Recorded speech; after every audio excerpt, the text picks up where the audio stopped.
Hey guys, tonight we're slipping into a stranger version of the past.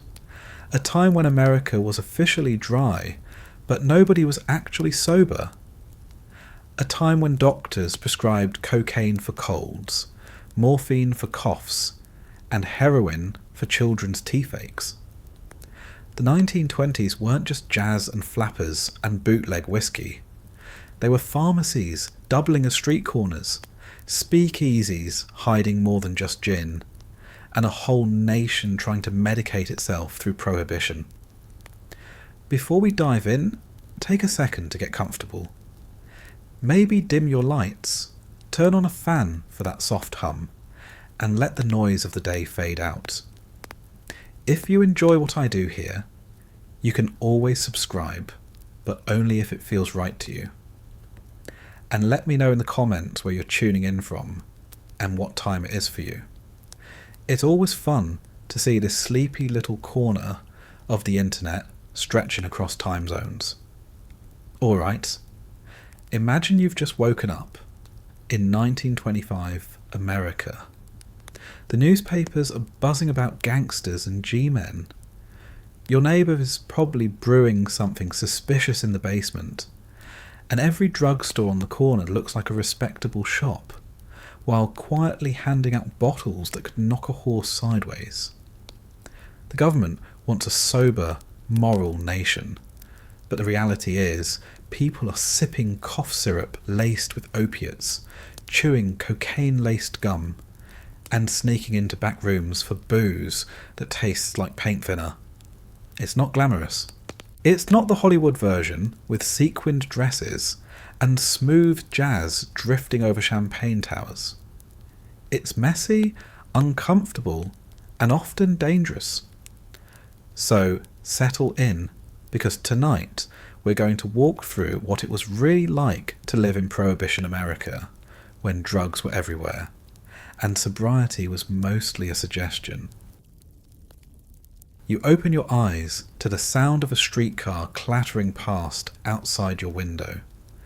The year is 1925, and the world around you smells like yesterday's smoke, spilled beer, and the faint chemical tang drifting up from the pharmacy downstairs.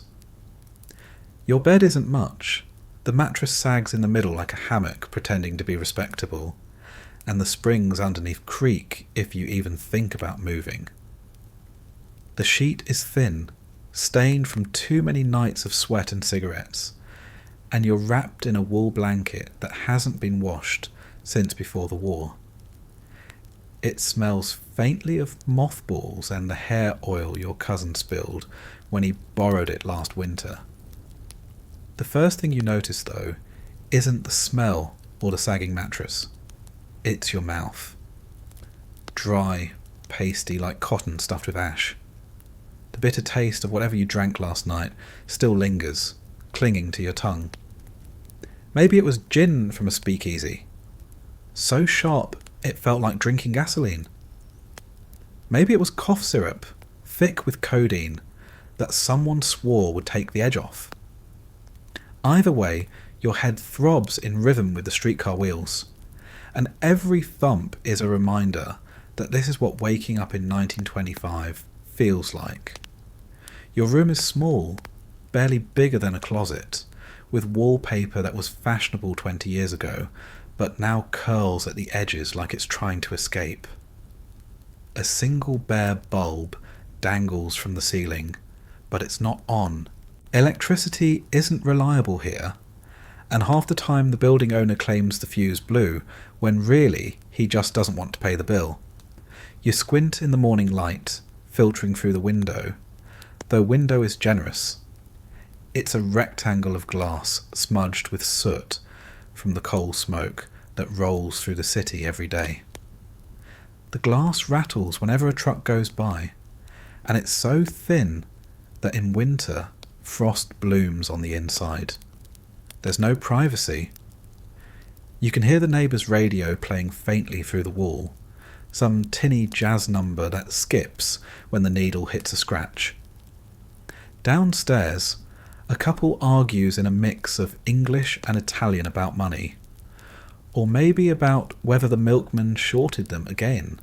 From the hallway comes the slow shuffle of a man with a cough that hasn't stopped in years, hacking into a handkerchief before spitting down the stairwell. Every sound piles on top of your hangover, making the morning feel heavier than it should. You try to sit up. Bad idea.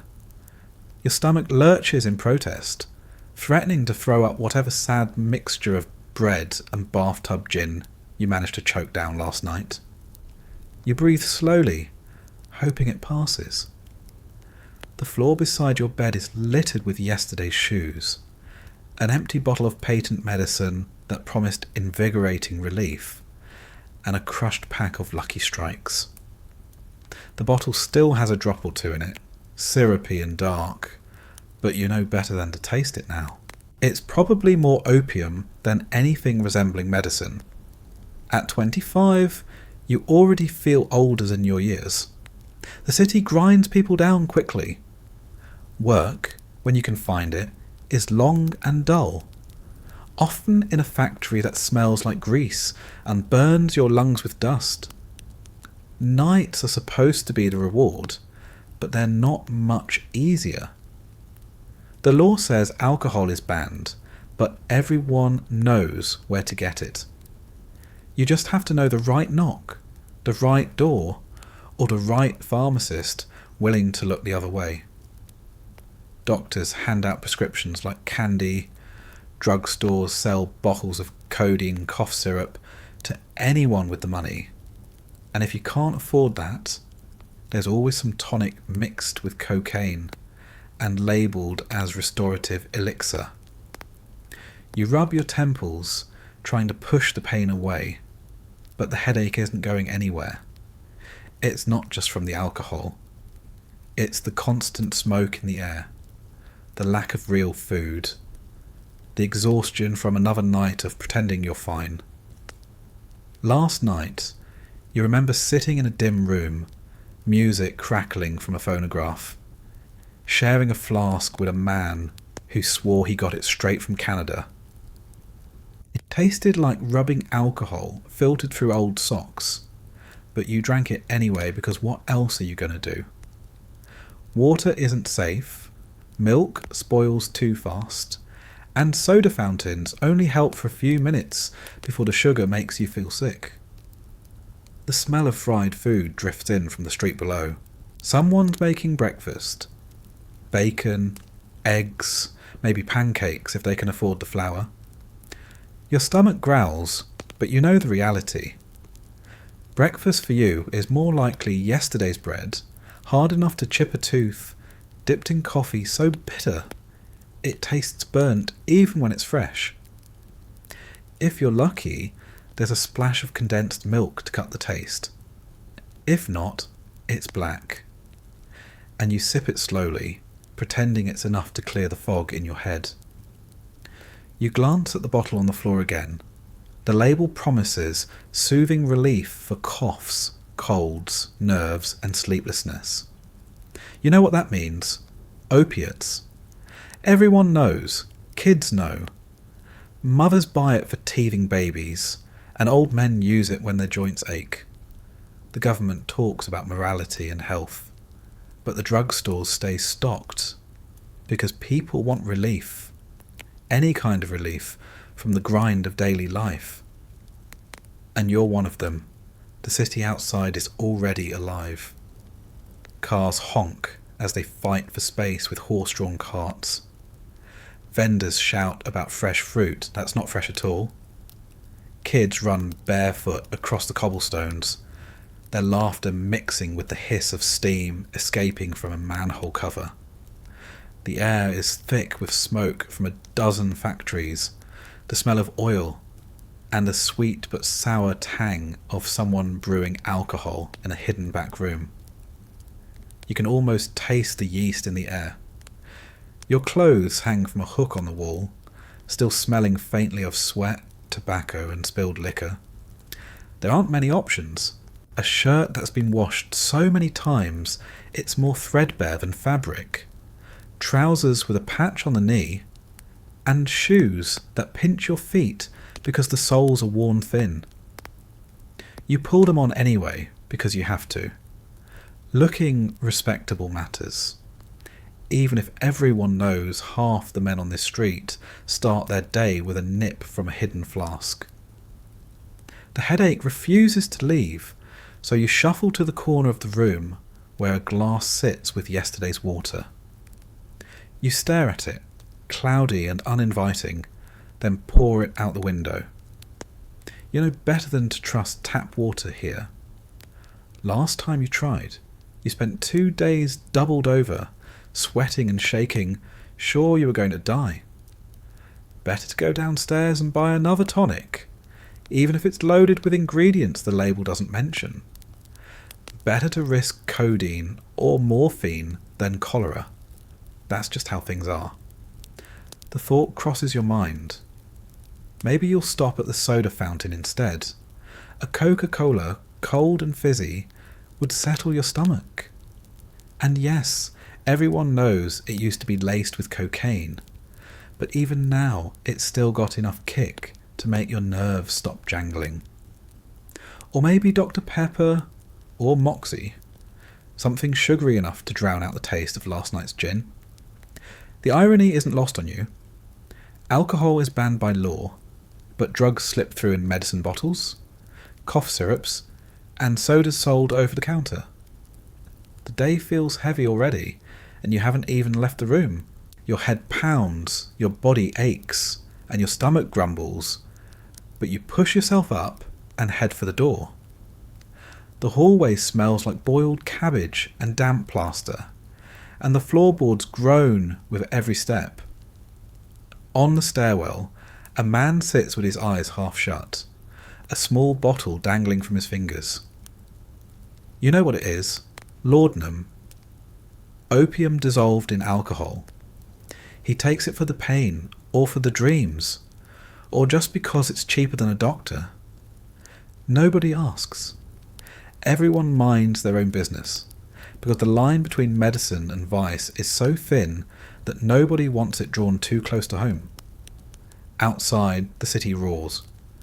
Streetcars screech on their rails, vendors call out, radios crackle through open windows, and somewhere in the distance, a police siren wails. You squint against the morning sun, pull your hat lower over your eyes, and breathe in the mix of smoke, frying food, horse manure, and yeast. This is your world. A place where the law says one thing, but the streets say another. Where everyone's a little sick, a little tired, a little desperate, and looking for something, a drink, a pill, a powder, to get them through the day. And you're no different. Your head still throbs, your stomach churns, and the light feels like punishment, so naturally your first thought is that you need something to fix it. Not water, not sleep, but a cure. Every street in the city seems to have a cure waiting for you, but none of them make sense, and most of them are worse than the hangover itself. You pass the corner drugstore, the kind with polished glass windows and neat rows of bottles lined up like soldiers. From the outside, it looks respectable, like a place where men in suits buy shaving soap and respectable ladies pick up aspirin for headaches. Step inside, though, and you'll find a world of remedies that all claim to work miracles. The pharmacist isn't just a man in a white coat filling prescriptions. He's the closest thing to a bartender you're allowed, a gatekeeper of powders and syrups that promise to straighten you out, even if they leave you worse off. One option is the ever-popular patent medicine, still lining the shelves despite the government's attempts to clean up the market. These bottles are dressed up in fancy labels, bold fonts, and promises of instant relief. Some are packed with caffeine strong enough to make your heart race. Others are heavy with opium, and the most common contain a little bit of everything. alcohol hidden under the name of extract, morphine disguised as soothing syrup, and enough sugar to rot your teeth on the spot.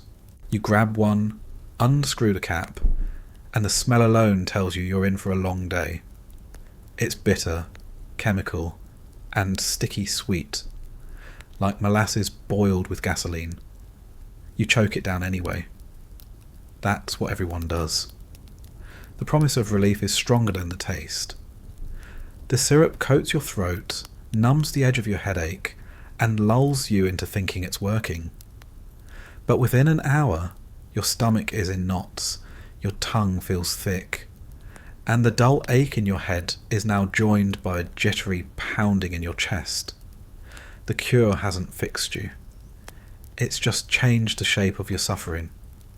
If you don't trust the drugstore bottles, there are always folk remedies. Old-timers swear by raw eggs mixed with Worcestershire sauce, a glass so thick and slimy it slides down your throat like punishment. Others recommend a hearty plate of greasy food, bacon fat, fried potatoes, and sausage. The kind of breakfast that clogs your arteries and makes your stomach revolt, but supposedly soaks up last night's gin. Some people swear by pickle juice, the sharp vinegar burning away the fog, while others prefer black coffee so strong it tastes like burnt tar scraped off the bottom of a pan. And then there's the hair of the dog. Everyone knows about it, everyone jokes about it, but plenty of people live by it. The idea is simple. You drank too much, so the cure is to drink a little more. Not enough to fall over, just enough to take the edge off.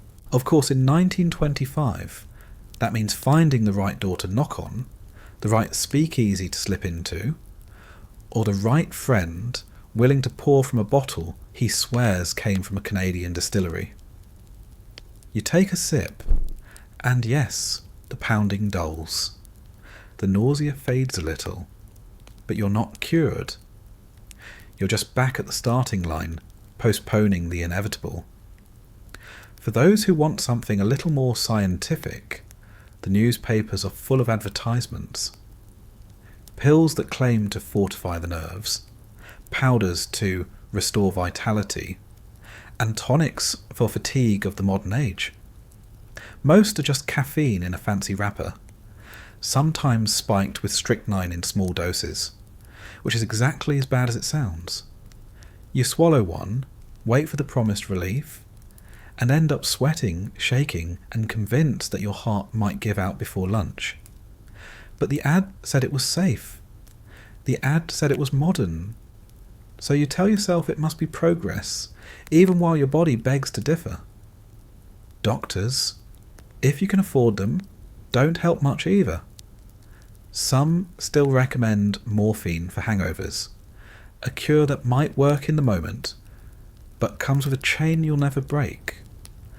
Others suggest chloral hydrate, a sedative that knocks you out cold and leaves you waking up groggier than before. A few swear by arsenic tonics in small doses, promising they'll sharpen your appetite and steady your nerves. You try not to think too hard about the fact that you're swallowing poison because a man with a diploma told you it was healthy. The irony of it all is that alcohol is supposed to be the great evil of the age, the substance destroying families and rotting society from the inside out. But here you are, with legal bottles full of opiates, stimulants, sedatives, and poisons, all dressed up as medicine and sold without shame. The government raids breweries, smashes barrels of beer, and chases rum runners across the border. But no one blinks at the fact that the corner pharmacy is handing out stronger drugs than any speakeasy. As the morning drags on, you see it in the faces around you. Men slumped at counters, their eyes glassy from too much syrup. Women sipping tonics, their hands trembling just enough to spill a drop. children chewing on teething powders laced with morphine because their mothers don't know what else to do. Everyone's trying to feel better, and everyone's making themselves worse. It's a cycle, and once you're caught in it, it's hard to get out. Some cures go beyond the drugstore though. Friends whisper about mustard plasters, about sweating the toxins out in a steaming bath, about exercise to shake off the fog. You try one once, jogging a few blocks until your chest heaves and your head feels like it's going to explode. The only thing you shake off is your breakfast. You stagger back, dizzy and pale, and wonder why anyone thought this was a good idea. Others suggest prayer, as if a few words whispered in church can undo a night of bathtub gin and laudanum-laced syrup. The priest nods, says sin leads to suffering, and tells you to repent. You leave the church with your headache still throbbing, but now with guilt piled on top. It doesn't help. It just adds another weight to carry. The cruelest part is that sometimes, rarely, one of these cures seems to work. You drink the raw egg concoction, and, against all odds, your stomach settles. You swallow a patent tonic, and, for a few hours, the fog lifts. You start to believe maybe this one is the answer, maybe this time you found the trick. But the next morning you wake up worse. The cure wasn't a cure at all. It was just another step in the same endless loop. So you keep trying. Because the work doesn't stop. The noise doesn't stop. The city doesn't wait for you to feel better. You drag yourself through the day, clutching bottles, swallowing pills, sipping coffee, chewing powders, chasing relief wherever you can find it. And at night, when the weight finally lifts for a moment, you reach for the bottle again, because that's the only way you know how to quiet the noise. And when the sun comes up, it all begins again. You stumble down the street, clutching your stomach, half convinced you'll never feel human again. And there it is, the drugstore. Every neighbourhood has one. A squat brick building with a striped awning, a bell on the door, and shelves lined with bottles that promise miracles. To the outside world, it's wholesome. The kind of place where children stop for penny candy, where respectable women pick up aspirin, and where men in suits buy hair tonic before heading into the office. But if you've lived here long enough, you know the truth. This isn't just a pharmacy. It's the closest thing you have to a dealer. Clean, polite, and wearing a white coat. The air inside smells like a mixture of menthol, licorice, and alcohol strong enough to sting your nose. A glass case near the front displays candy bars, chewing gum, and little bottles of soda syrup. Behind the counter, though, is where the real business happens. Rows and rows of tonics, powders, syrups, and elixirs, each with labels that shout louder than the one beside it. They all promise the same thing: relief. Relief for coughs, relief for nerves, relief for sleepless nights, relief for pain you can't even put into words. You scan the shelves and the names blur together. Dr. Caldwell's syrup pepsin, Mrs. Winslow's soothing syrup, Godfrey's cordial. Each one sounds respectable, almost medicinal. But you know what's inside? Morphine, opium, cocaine, or alcohol. Sometimes all at once. The bottles are cheap, the labels colourful, and the instructions vague. Take a spoonful as needed. Drink freely. Repeat until symptoms subside. No one mentions the part where you wake up 2 weeks later with a habit that gnaws at your bones. The pharmacist greets you with a nod, his hands already reaching for the familiar brown bottle he knows you'll ask for. He doesn't judge, he doesn't ask questions. As long as you've got the cash, he's happy to help. If you're short, maybe he'll extend credit. After all, he knows you'll be back. Everyone comes back. Pain doesn't go away, and neither does the hunger for something to take the edge off. The soda fountain at the back of the shop hums with life. Young men in caps sit on stools, sipping Coca-Cola, the fizz tickling their noses. The recipe isn't what it used to be. Officially, the cocaine's been removed. But the kick is still there, and the reputation lingers. People still joke about it, still wink when they order a glass, like they're in on a secret. Next to it, shelves of cough drops, chewing gum, and energy tablets wait, each one promising to steady your nerves or sharpen your mind. Most are loaded with caffeine and other stimulants strong enough to keep a horse awake for a week. You think about the irony. Alcohol is illegal.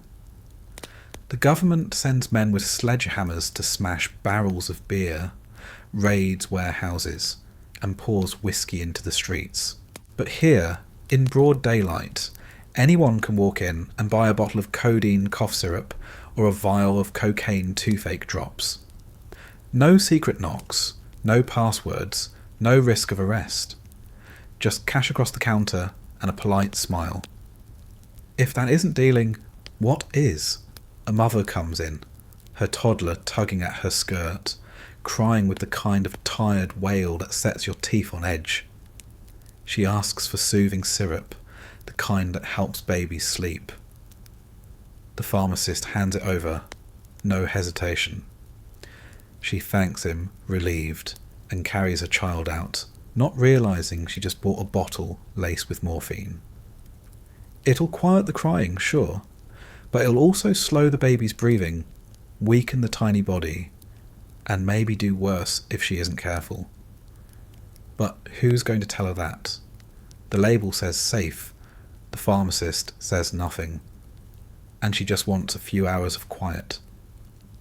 An older man shuffles in, coughing into a handkerchief stained with blood. He leans on the counter, asks for laudanum. The pharmacist obliges. Laudanum is opium dissolved in alcohol, a combination strong enough to drown almost anything. Pain, grief, even the will to keep moving. The man takes his bottle, cradles it like it's precious, and limps out into the street. You know he'll be back tomorrow, and the day after, until one morning he doesn't come back at all. Students wander in too, buying little tablets that claim to improve memory, sharpen focus, and keep you awake through long nights of study. What they're really buying is a stimulant, amphetamine in its early days, wrapped in a promise of academic success. They chew the pills, feel the rush, and swear they can read twice as fast, write twice as much, and sleep never again. Their eyes are wide, their hands twitch, and you know they'll crash hard later, but for now they feel invincible. You've heard stories about the back rooms of these places too. Pharmacies that sell more than what's on the shelves. Bottles of whiskey labelled for medicinal use. Prescriptions written for anyone who asks. Powders wrapped in paper packets slipped discreetly across the counter. The official line is that alcohol is banned, drugs are regulated, and America is healthier for it. The truth is that prohibition just changed the door you have to knock on. The saloon might be gone, but the pharmacy replaced it, and the man in the white coat is just another dealer with better branding. The newspapers run ads for these products every day, full-page spreads with bold letters promising energy, vigour, vitality, and health. There's no fine print, no warning labels, no list of side effects. Just a smiling man or woman holding a bottle, looking like they've never felt better in their lives. You know it's a lie. You've seen the reality. Classy eyes, shaking hands, bodies wasting away from dependence. But the ads keep coming. because the money keeps flowing and nobody wants to stop it. You grab your bottle, hand over your coins, and step back into the street. The liquid sloshes inside, thick and dark, carrying promises it can't keep. You tell yourself you'll only take a spoonful, just enough to quiet the headache, to settle your stomach. But you know how this goes. 1 spoonful becomes 2, then 3, then half the bottle gone before dinner. And tomorrow you'll be back at the counter, handing over more coins, chasing relief you never really find. The drugstore is clean, respectable, and open for business. But you can't shake the truth. It isn't just medicine. It's survival sold by the ounce, addiction dressed as health, and relief that always comes at a price. And the bell above the door rings again as someone else steps inside, looking for their own cure. The bell above the drugstore door jingles behind you, and for a moment the street feels louder than before. Horns honking, vendors shouting, radios spilling music out of open windows. You tuck the brown bottle under your arm, pretending it's medicine, and not just another excuse to numb the day. Across the street, a policeman strolls by, twirling his baton, tipping his hat at a couple walking hand in hand. He doesn't look at you, doesn't ask what you're carrying, because officially, what you've got is legal. Meanwhile, the same law says alcohol is forbidden, dangerous and un-American. But everyone knows that alcohol is everywhere. The country has outlawed it with the kind of moral certainty that fills pulpits and speeches. The 18th Amendment, the Volstead Act, all those words in thick legal books that say liquor is the enemy of the people. No brewing, no distilling, no selling, no transporting. A dry nation, sober and clean. At least that's the fantasy. The reality is that Prohibition has turned the entire country into a game of hide and seek, where the seekers are outnumbered, outsmarted, and often on the payroll of the people they're supposed to catch. On the surface, the rules are strict. Saloons are shuttered, their swinging doors nailed shut, their counters covered in dust. Breweries that once filled the air with the smell of hops are dark and silent. Distilleries that ran day and night have gone quiet. But follow the crowd after sunset, and you'll find the truth.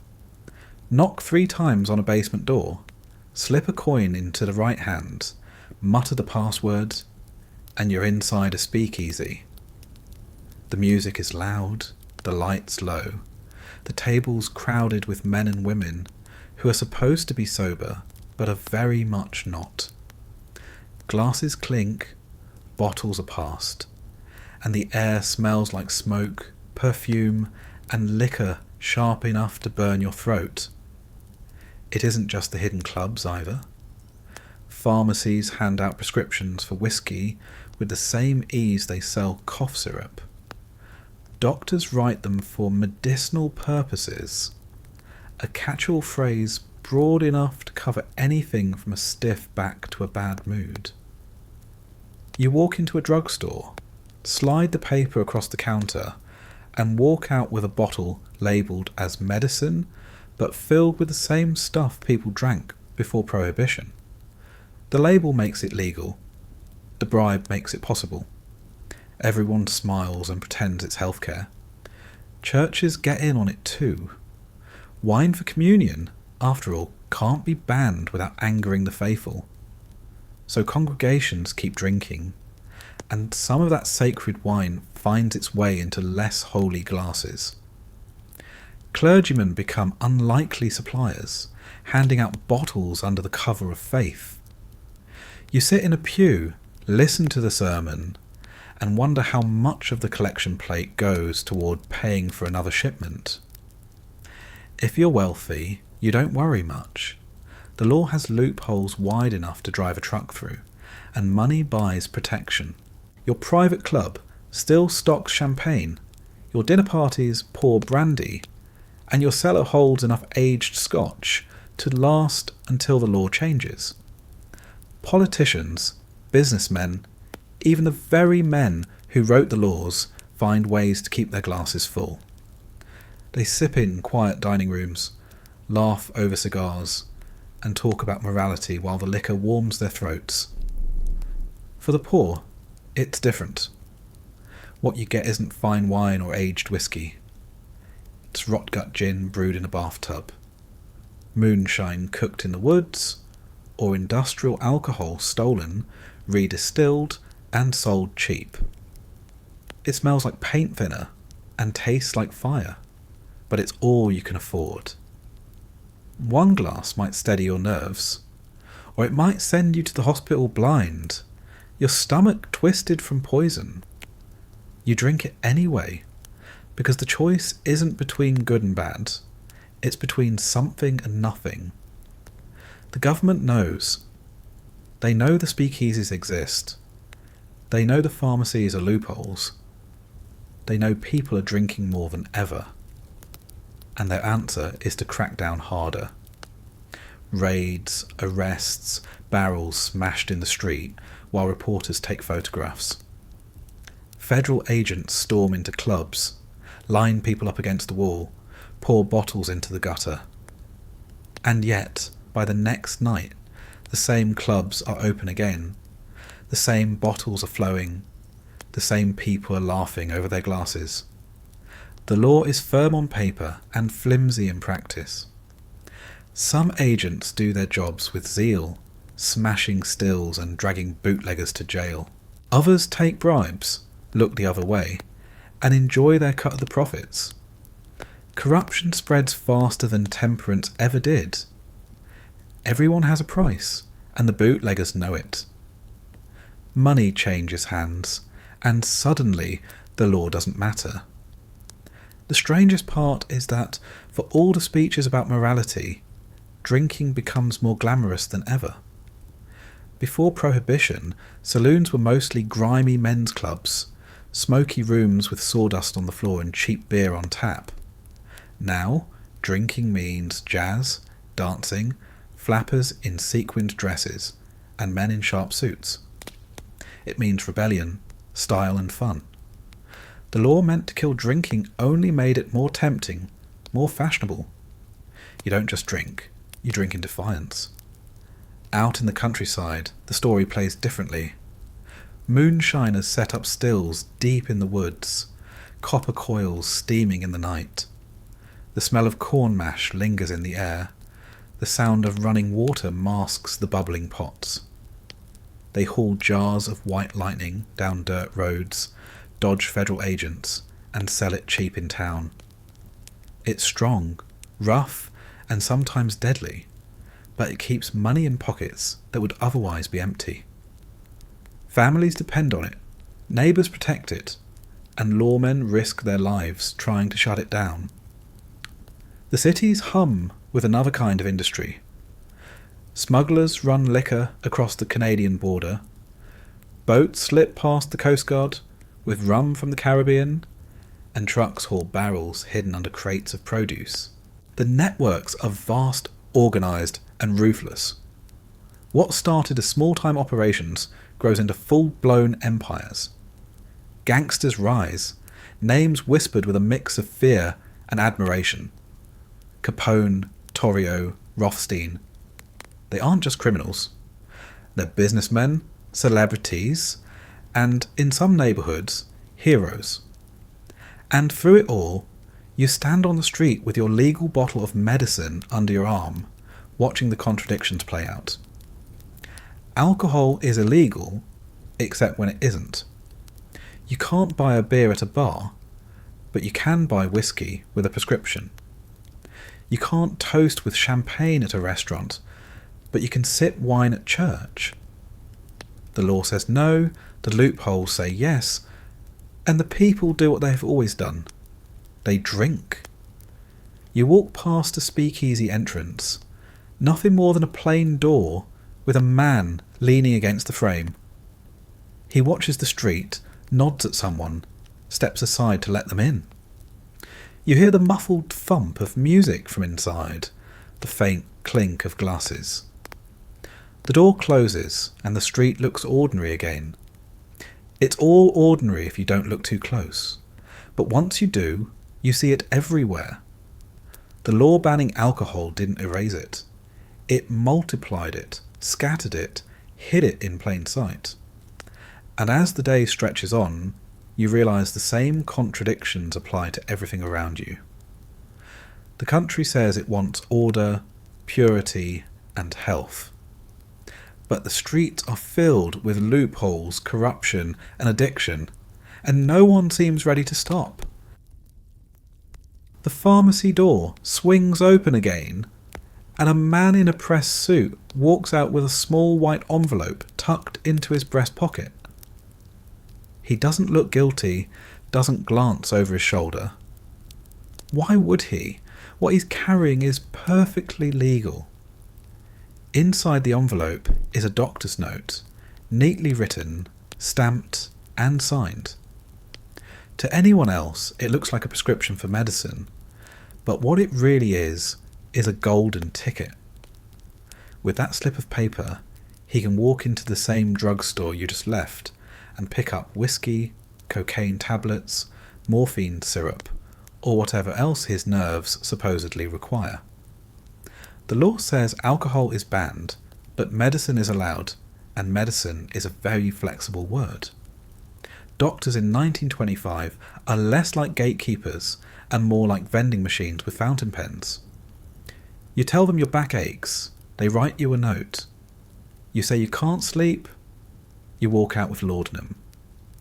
You mention you've got nerves, and they scribble down cocaine hydrochloride as directed. The notes pile up, and the pharmacies fill them without hesitation. Everyone knows the game. The doctor gets his fee, the druggist gets his sale, and you get your bottle. It isn't even hidden. Magazines run ads for cocaine tablets that promise to clear the voice for singers, to soothe the throat for public speakers, and to give pep to tired businessmen. Cough syrups loaded with codeine and morphine sit on the shelves in plain view, the labels bright and friendly, as if they're nothing more than candy. Housewives buy them for their children, doctors recommend them for the flu, and businessmen carry them in their coat pockets for long days at the office. Nobody whispers about it. Nobody hides it. This isn't vice. It's medicine. You walk down the street and see the signs everywhere. Dr. White's cocaine toothache drops. A grinning child on the poster, holding a tiny bottle, as if relief could be bought for pennies. Vin Mariani, a tonic of Bordeaux wine laced with cocaine, advertised as invigorating, energizing, and beloved by celebrities. Even the Pope endorsed it once. His photograph used in the ads to reassure the faithful that a little cocaine in your wine was nothing to fear. At the soda fountain, the talk is the same. Coca-Cola may have toned down its formula, but the reputation lingers, and other brands fill the gap. Tonic waters, pick-me-ups, nerve restorers. They all promise the same jolt, the same clarity, the same escape from fatigue. The glass clinks, the fizz rises, and the young man on the stool feels sharper, faster, more alive. He doesn't care what's inside. He only cares that it works. The government talks about purity, about cracking down on dangerous substances, but the reality is chaos. The law focuses on alcohol because it's visible, loud, and easy to rally against. Drugs, on the other hand, slide through quietly, wrapped in respectability. Nobody wants to believe the syrup they give their children is dangerous. Nobody wants to admit the powder they sprinkle in their morning coffee is addictive. It's easier to believe the label than the truth. Doctors themselves aren't immune. Many of them use the same drugs they prescribe. Long hours, endless patience, stress that grinds them down. A spoonful of morphine syrup makes it bearable. A line of cocaine keeps them sharp through the night. Some become addicted without even realizing it, their hands trembling as they write notes for patients while pocketing a little extra for themselves. You think about how absurd it all is. A man caught with a flask of whiskey could be fined, arrested, his reputation ruined. But the same man, with a doctor's note, could walk out of a pharmacy carrying a bottle of medicinal spirits twice as strong, and no one would blink. Cocaine, officially restricted, is still everywhere, in powders, drops, tablets, and syrups. The line between illegal and acceptable isn't about what you take. It's about who sells it to you, and what words are written on the label. In neighbourhoods like yours, the drugstore is the hub. Men stop by in the morning for a dose to shake off last night. Women buy tonics for their nerves. Children sip cough syrup that makes them drowsy enough to stop crying. Nobody talks about addiction. The word isn't used. They talk about ailments, about relief, about needing something to get through the day, and the pharmacist smiles, takes the money, and keeps the shelves stocked. It isn't just ordinary people either. The rich embrace it too.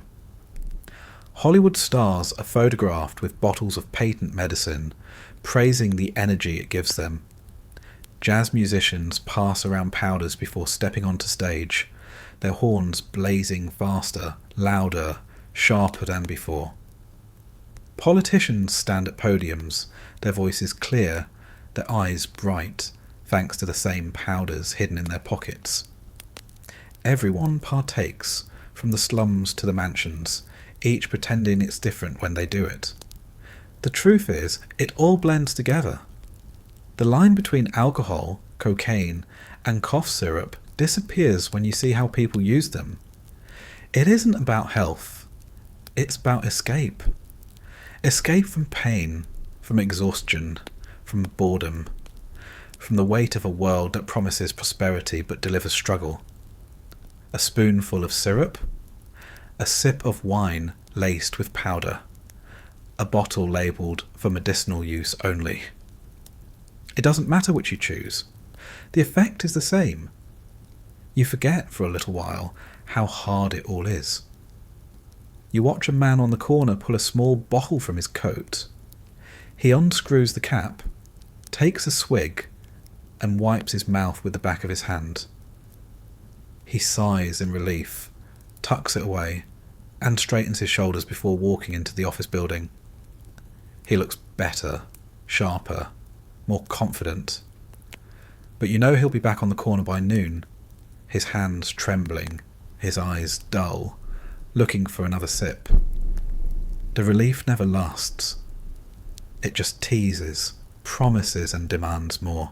And tomorrow he'll be at the doctor's office again, sliding a few dollars across the desk for another note. The doctor will write it, the pharmacy will fill it, and the cycle will spin on. That's what life in 1925 America really looks like. Not sober, not clean, just medicated, one bottle at a time. You push open the door to your apartment again, and the first thing you notice is the quiet. The city outside still hums, horns and footsteps echoing in the street. But here, it's just you, a sagging bed, and the smell of dust that clings to everything. On the dresser sits a row of bottles, not many, but enough to catch the eye. One for aspirin, another for cough syrup. And next to them, half hidden behind a shaving brush, is the small brown vial that so many homes keep tucked away. Morphine. The label looks harmless, almost ordinary. For pain, it says, in neat type, the dosage written in a script that curls like ribbon. It doesn't look dangerous. It looks like medicine. The kind of thing you reach for when a toothache won't quit, or when the headache from last night's gin feels unbearable. And that's the point. Morphine isn't whispered about like heroin. It isn't scandalised like alcohol. It's respectable, a tool of science, a gift from doctors. Every family knows someone who keeps it close. Maybe an uncle with bad joints who swears by a drop or two before bed. Maybe a mother who uses it when the pain of childbirth lingers too long. Maybe a soldier who brought the habit home from France, unable to shake the routine of needles after the war, left him broken in body and spirit. The bottle passes quietly from hand to hand, never paraded, never advertised in neon lights, but always there, waiting. You pick it up, hold it to the light. The liquid inside glints dark amber, thick and slow to move. The cork squeaks when you twist it, and the smell that rises is sharp, chemical, almost sweet in a way that makes your stomach turn. It promises relief, not joy. Morphine isn't a party drug. It isn't passed around in jazz clubs or hidden in soda fountains. It's what people turn to when the music stops, when the fun is over, when the pain won't let them sleep. Doctors prescribe it for almost everything. Childbirth, surgery, broken bones, migraines, coughs that linger too long. They prescribe it because it works, and because they don't know what else to do. Antibiotics don't exist yet. An infection can mean death. A fever can spiral out of control.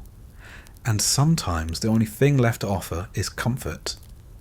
A spoonful, an injection, a vial slipped into a pocket for home use. The doctor feels useful, the patient feels better, and the cycle begins again. The pharmacy shelves are lined with it, hidden among the tonics and elixirs. Laudanum, opium dissolved in alcohol, still popular for its convenience. Codeine syrups, sold to soothe coughs and calm restless children. And morphine itself, bottled in doses small enough to carry in a purse. The packaging doesn't scream danger. It whispers reassurance. For relief. For comfort. For sleep. You don't have to sneak it. You don't have to hide it. It's right there in your cabinet, waiting like an old friend. And yet, everyone knows what it does. The stories aren't hard to find. A neighbour's husband who started with a spoonful for a back injury and never stopped. A widow who took it for grief, then for sleep, then because she couldn't face a morning without it. The Civil War left behind entire generations hooked on the stuff. Soldiers carrying their wounds home along with their bottles. They called it the soldier's disease, though most just called it necessity. Now, decades later, the habit lingers, passed down quietly, tucked behind closed doors. The thing about morphine is that it doesn't just take away pain. It takes away the sharp edges of everything. The fear, the noise, the ache of living in a city that never rests. One dose, and the pounding in your head eases. Another, and the tightness in your chest loosens. Take a little more, and the world softens, your body grows heavy, and sleep comes easy. That's the trap. It feels like rest, like relief, like safety. And once you've felt that, it's hard to go back to the raw noise of life without it. You remember watching a man in the boarding house once. He'd been injured on the job, a machine catching his hand and crushing the bones. The hospital sent him home with a bottle and a syringe, told him to rest. At first, he only used it at night, when the pain was too much. Then he used it in the morning to face the day. Soon, he couldn't sit through a meal without it, couldn't carry on a conversation, couldn't move without the needle waiting nearby. His cheeks hollowed, his eyes dulled, his voice slurred. But no one said much. They just shook their heads, muttered that at least he wasn't drinking himself to death, and let him fade. That's how it is. Morphine is invisible in plain sight. Alcohol is scandalous. Cocaine is flashy. Heroin is whispered about. Morphine just sits there, quiet, respectable, and deadly in its own slow way. Families defend it, doctors justify it, and pharmacies keep it stocked because demand never drops. Pain doesn't go away. People always want comfort, and morphine always delivers. You set the bottle back down, but you know how easy it would be to reach for it again. A bad day, a rough night, a headache that won't quit. It doesn't take much of an excuse. And once the excuse is there, it grows roots. That's what makes it different from the gin hidden in basements, or the powders passed under tables. Those are choices, vices you can pretend to avoid. Morphine feels like necessity, like medicine. Nobody questions you when you take it. Nobody asks why the bottle empties faster than it should. They just nod, understanding, because everyone has pain of their own. On the street outside, the contradictions are obvious. Men get arrested for carrying flasks, for sipping beer, for daring to toast with champagne at a wedding. But in their own homes, they line their shelves with bottles far stronger, far more addictive, and entirely legal. They shake their head at the bootleggers and gangsters, then measure out drops of morphine for themselves before bed. Respectable, safe, legal. Except it isn't. And you can feel it spreading. Not in the wild way of a speakeasy or the rowdy cheer of a jazz club, but in the quiet. In the way neighbours close their doors early. In the way tired mothers hush their children with syrup. In the way men sit too still, staring at nothing, their bottles half empty. The law thinks it has created a sober nation, but what it's really created is a medicated one, and morphine sits at the centre of it, calm, polite, and always waiting. You slide the morphine bottle back behind the shaving brush, as if hiding it will make it less tempting. But just as easy to reach, and just as common, are the other bottles. The ones covered in bright labels, gold lettering, and promises written louder than any warning could be. Patent medicines, tonics, elixirs, cordials, and balms. The marketplace is flooded with them, and every single one claims to be the answer to whatever's wrong with you. The names alone sound convincing. Lydia Pinkham's vegetable compound, Dr. Kilmer's swamp root, Kickapoo Indian sagwa. They roll off the tongue like they've been handed down from wise old healers, even though most were cooked up by businessmen with more interest in profit than science. The bottles are cheap, the labels glossy, and the sales pitches aggressive. Cures headaches, colds, indigestion, fatigue, melancholy, and female troubles. The list goes on until you wonder if there's anything it doesn't cure. You unscrew one and the smell hits you. A syrup so sweet it could rot your teeth in a single sip, layered with a bitter burn that tells you there's more inside than herbs. And of course there is. Alcohol, opium, cocaine, chloroform, take your pick. The ingredient list, if it's printed at all, hides the truth behind words like extract, essence, or compound. The idea is simple. Call it medicine, sell it openly, and let the customer figure out the consequences later. Travelling salesmen make their living off this. Snake oil peddlers, with wagons painted bright, voices booming across dusty streets, drawing crowds with promises of health and vigour. They hold up the bottles, swear by their miracles, and sometimes even stage demonstrations. A man limps up with a cane, swigs the tonic, and moments later he's dancing a jig, the pain magically gone. The crowd gasps, coins clink, and another case of bottled hope is sold out by nightfall.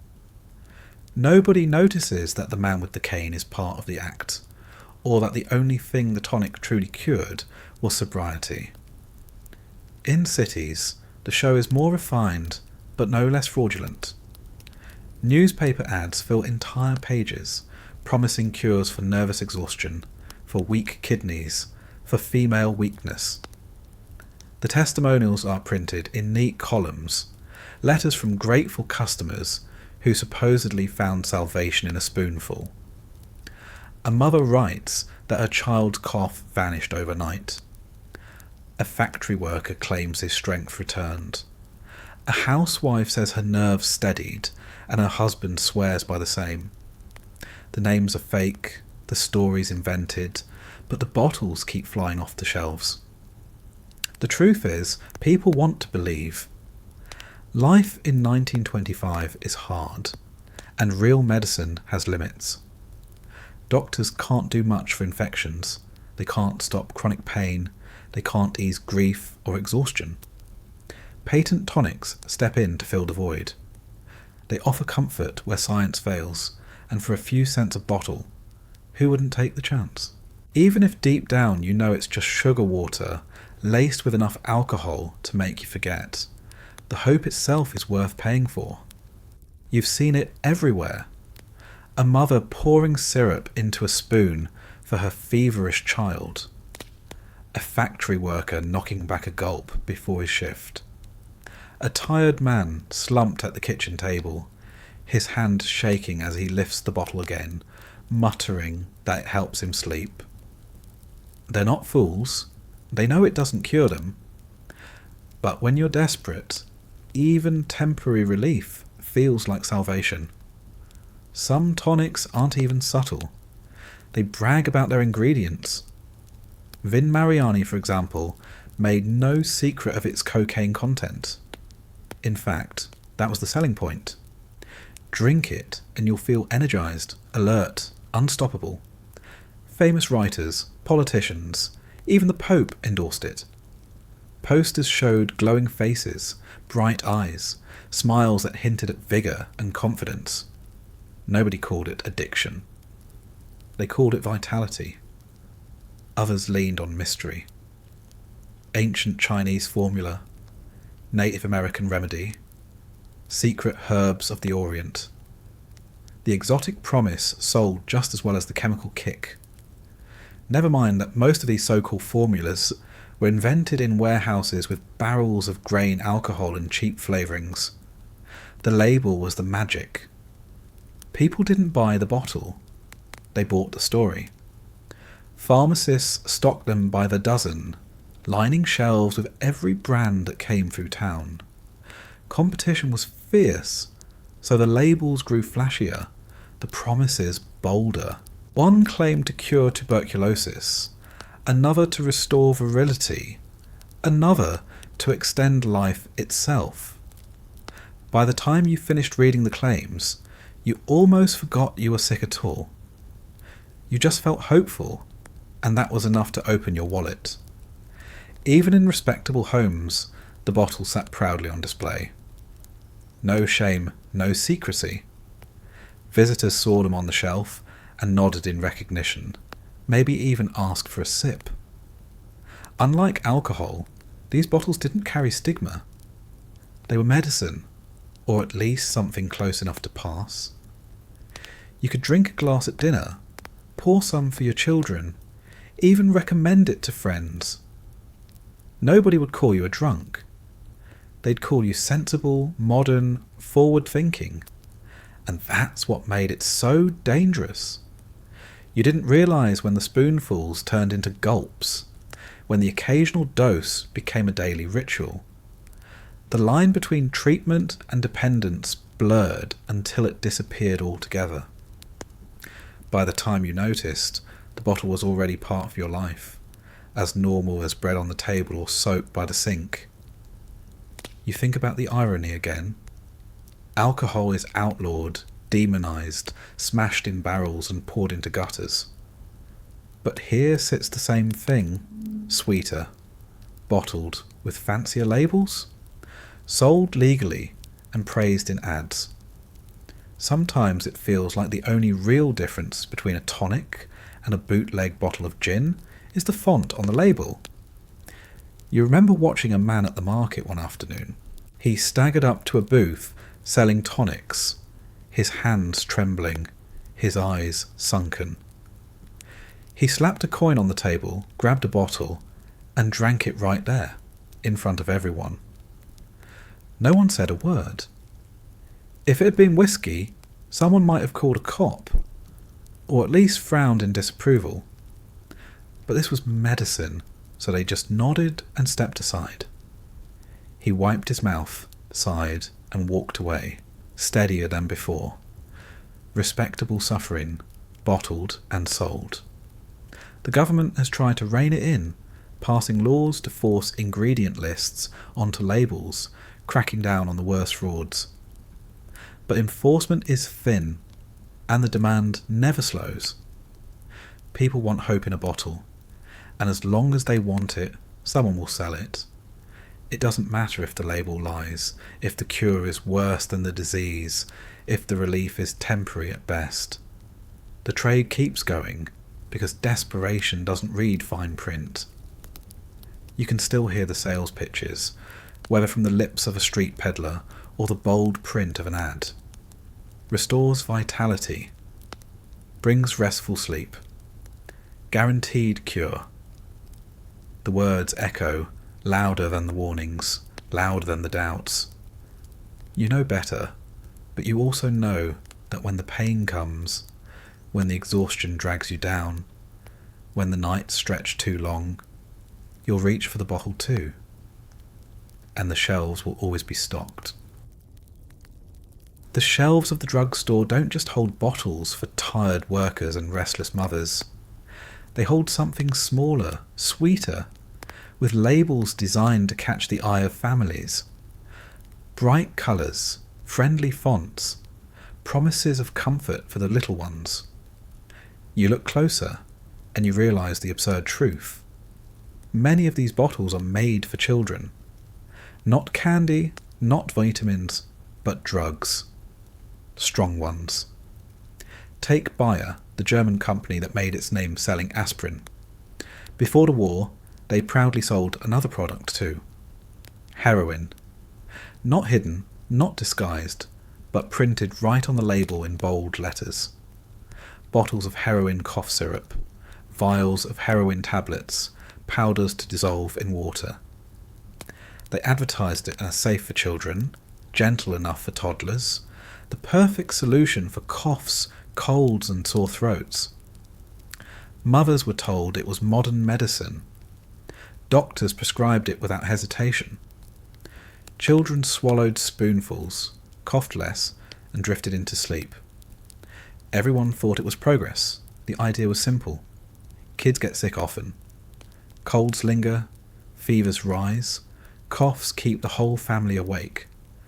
Parents are exhausted, worried, desperate for something that works. Morphine is strong, too strong, and opium syrup has a reputation. But heroin, new, scientific, advanced, was marketed as safer, more effective, and perfectly acceptable. So families lined up at pharmacies, bought their bottles, and carried them home with pride. You picture it clearly, a mother in a cramped apartment, her baby crying with a cough that rattles through the night. She reaches for the bottle, pours a spoonful, and gently tips it into the child's mouth. The crying stops. The coughing eases. The baby's eyes flutter shut, cheeks softening into sleep. The room is quiet again. The family can finally rest, and the mother believes she's done the right thing. She doesn't know the relief comes with a price she can't see. Heroin wasn't just for coughs either. It showed up in teething syrups, powders for colic, remedies for childhood restlessness. Some formulas combined it with alcohol, others with chloroform, creating mixtures strong enough to knock out an adult. But the label said safe, the doctors said modern, and so parents used them without question. Children grew up sipping narcotics before they could walk, their tiny bodies absorbing doses that would horrify modern medicine. You've heard the stories. Toddlers too quiet, their breathing shallow, their bodies limp in cribs after a spoonful too many. Babies who never woke from their soothing sleep. But in the newspapers, those stories are buried. The ads keep running, louder and bolder, reassuring parents that the product is trustworthy, endorsed by science, used in hospitals. The truth, when it shows its face, is ignored in favour of comfort. It wasn't just heroin, of course. Morphine-laced soothing syrups, codeine drops, laudanum mixtures, all packaged for children. The names sound gentle, even kind. Mrs. Winslow's soothing syrup, Dr. Bateman's pectoral drops. They sound like something a grandmother might recommend, not bottles of narcotics strong enough to stop a child's heart. Parents bought them by the dozen, grateful for a few hours of quiet, never knowing how close they came to tragedy with each dose. The pharmacies never questioned it. The bottles sold too fast, the profits were too good. Salesmen pitched them as solutions for modern life, tools to ease the burden of child rearing, products that made motherhood easier. Ads showed smiling mothers holding bottles, children sleeping peacefully, slogans about rest and relief. Nobody wanted to show the other side. The addiction, the stunted growth, the funerals. And in a way, it made sense to people at the time. Children were expected to be quiet, obedient, easy. Crying was a nuisance, energy was a problem, and parents had little patience or resources. A spoonful of syrup solved it instantly. A drop of powder calmed tantrums. A dose before bedtime meant everyone could sleep through the night. It wasn't indulgence, it was survival. Doctors, too, played their part. They handed out prescriptions for heroin syrup like candy, recommended morphine powders for restless infants, and defended their choices with the authority of science. After all, what else could they do? Antibiotics didn't exist. Vaccines were limited. Pain was constant, and suffering was everywhere. If a bottle could quiet it, even temporarily, that was enough. Few thought to ask about the long-term cost. You picture another scene. A row of school children lined up at a clinic, each handed a small dose of cough medicine before winter.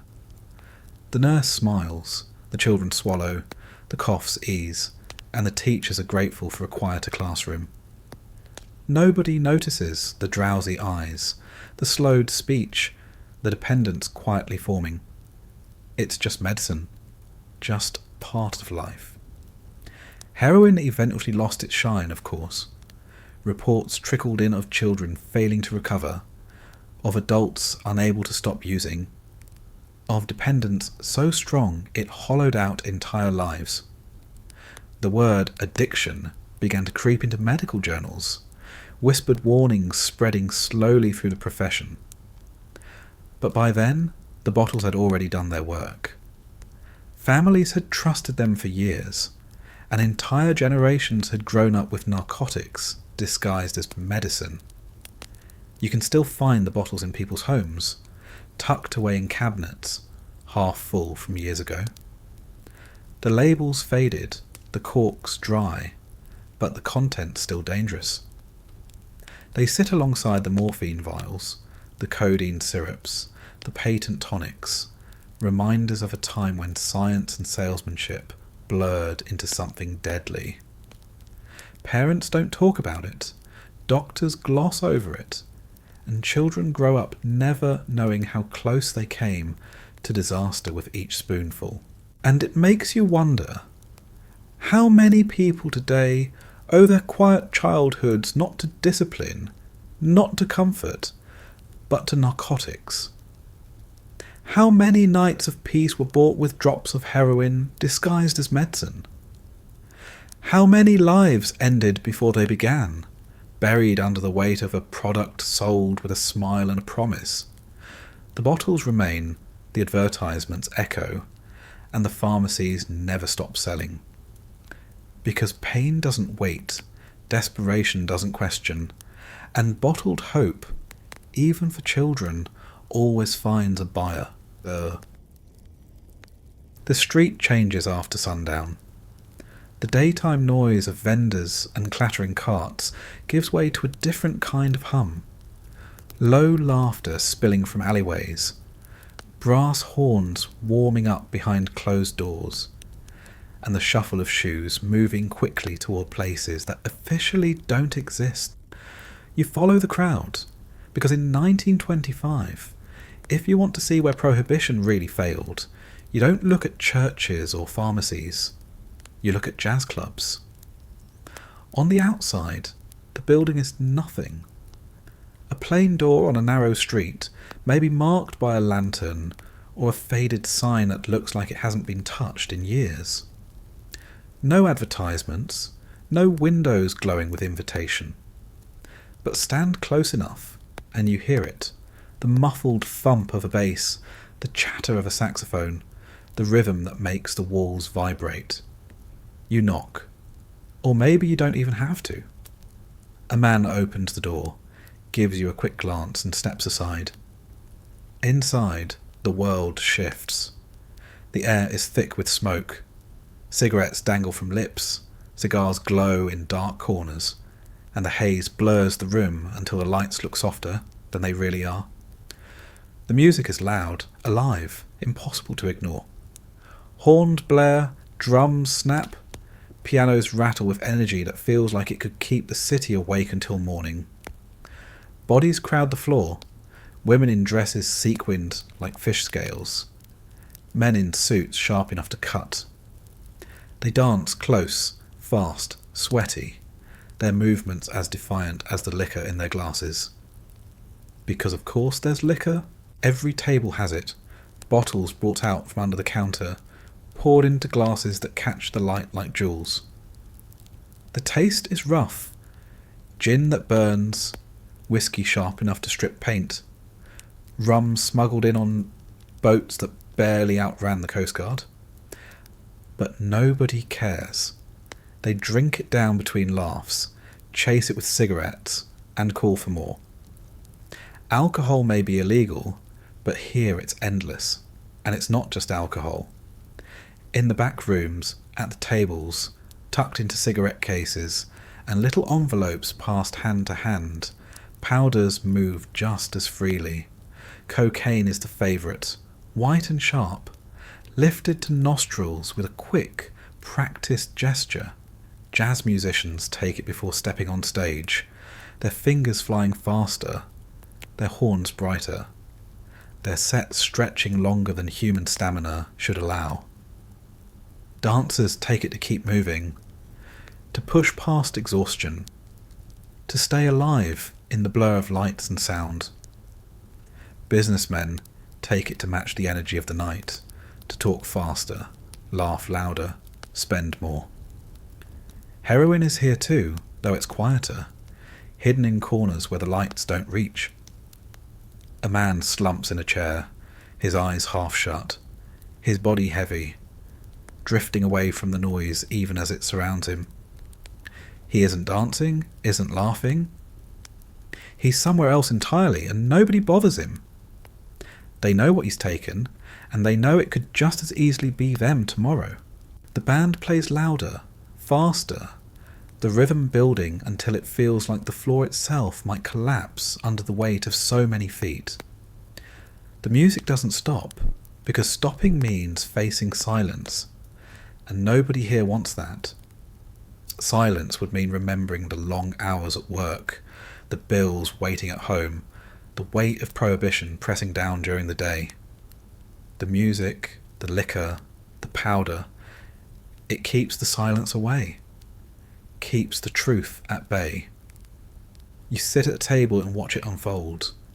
A woman with a feathered headband leans across, her lips stained dark red, her laugh spilling like champagne. She dips her pinky into a little vial, taps it against her teeth, and grins. The man beside her does the same, his eyes bright, his words tumbling faster than his tongue can keep up. They look like they could go forever, like nothing could slow them down. And for tonight, maybe that's true. Tomorrow is another story. There's an energy in the room that feels almost dangerous, like everyone knows they're playing a game that could end at any moment.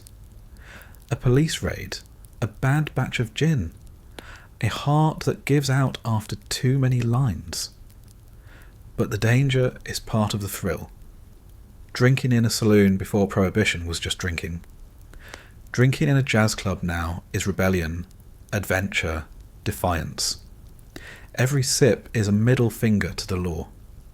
Every sniff of powder is proof that the rules don't apply here. Not everyone makes it out unscathed. You hear the stories whispered the next day. A man who collapsed mid-dance, his body too tired to keep up with the powder in his veins. A woman who drank too much from a bottle cut with industrial alcohol, her stomach burning until the hospital could do nothing but watch her fade.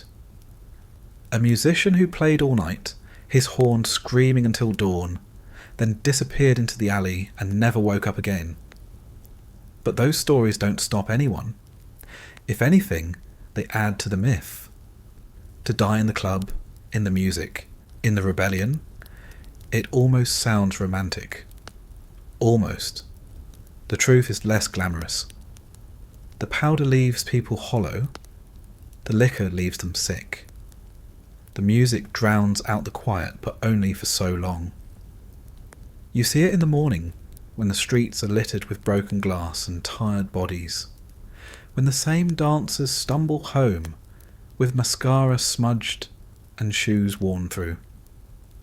The night feels endless while it lasts, but it ends the same way every time, with exhaustion, regret, and another bottle waiting to start all over again. And yet, when the sun sets again, the doors open, the music starts, and the crowd returns.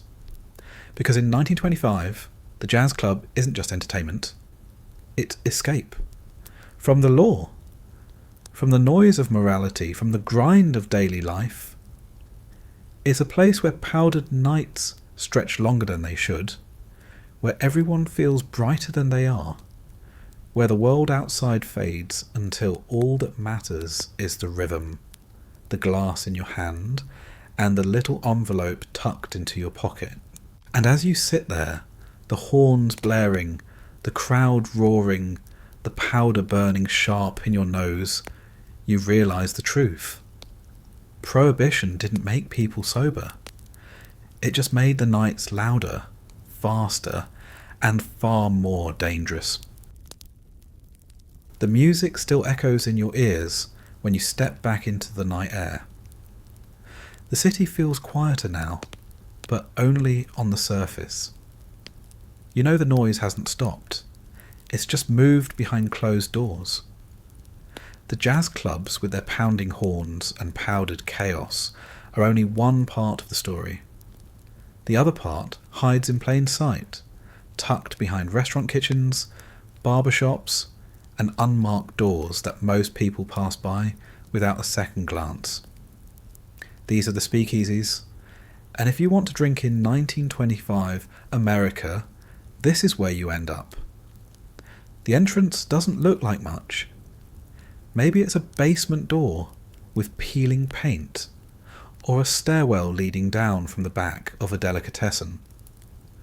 Sometimes it's hidden in the middle of a respectable business, a cigar shop, a tailor, even a flower store.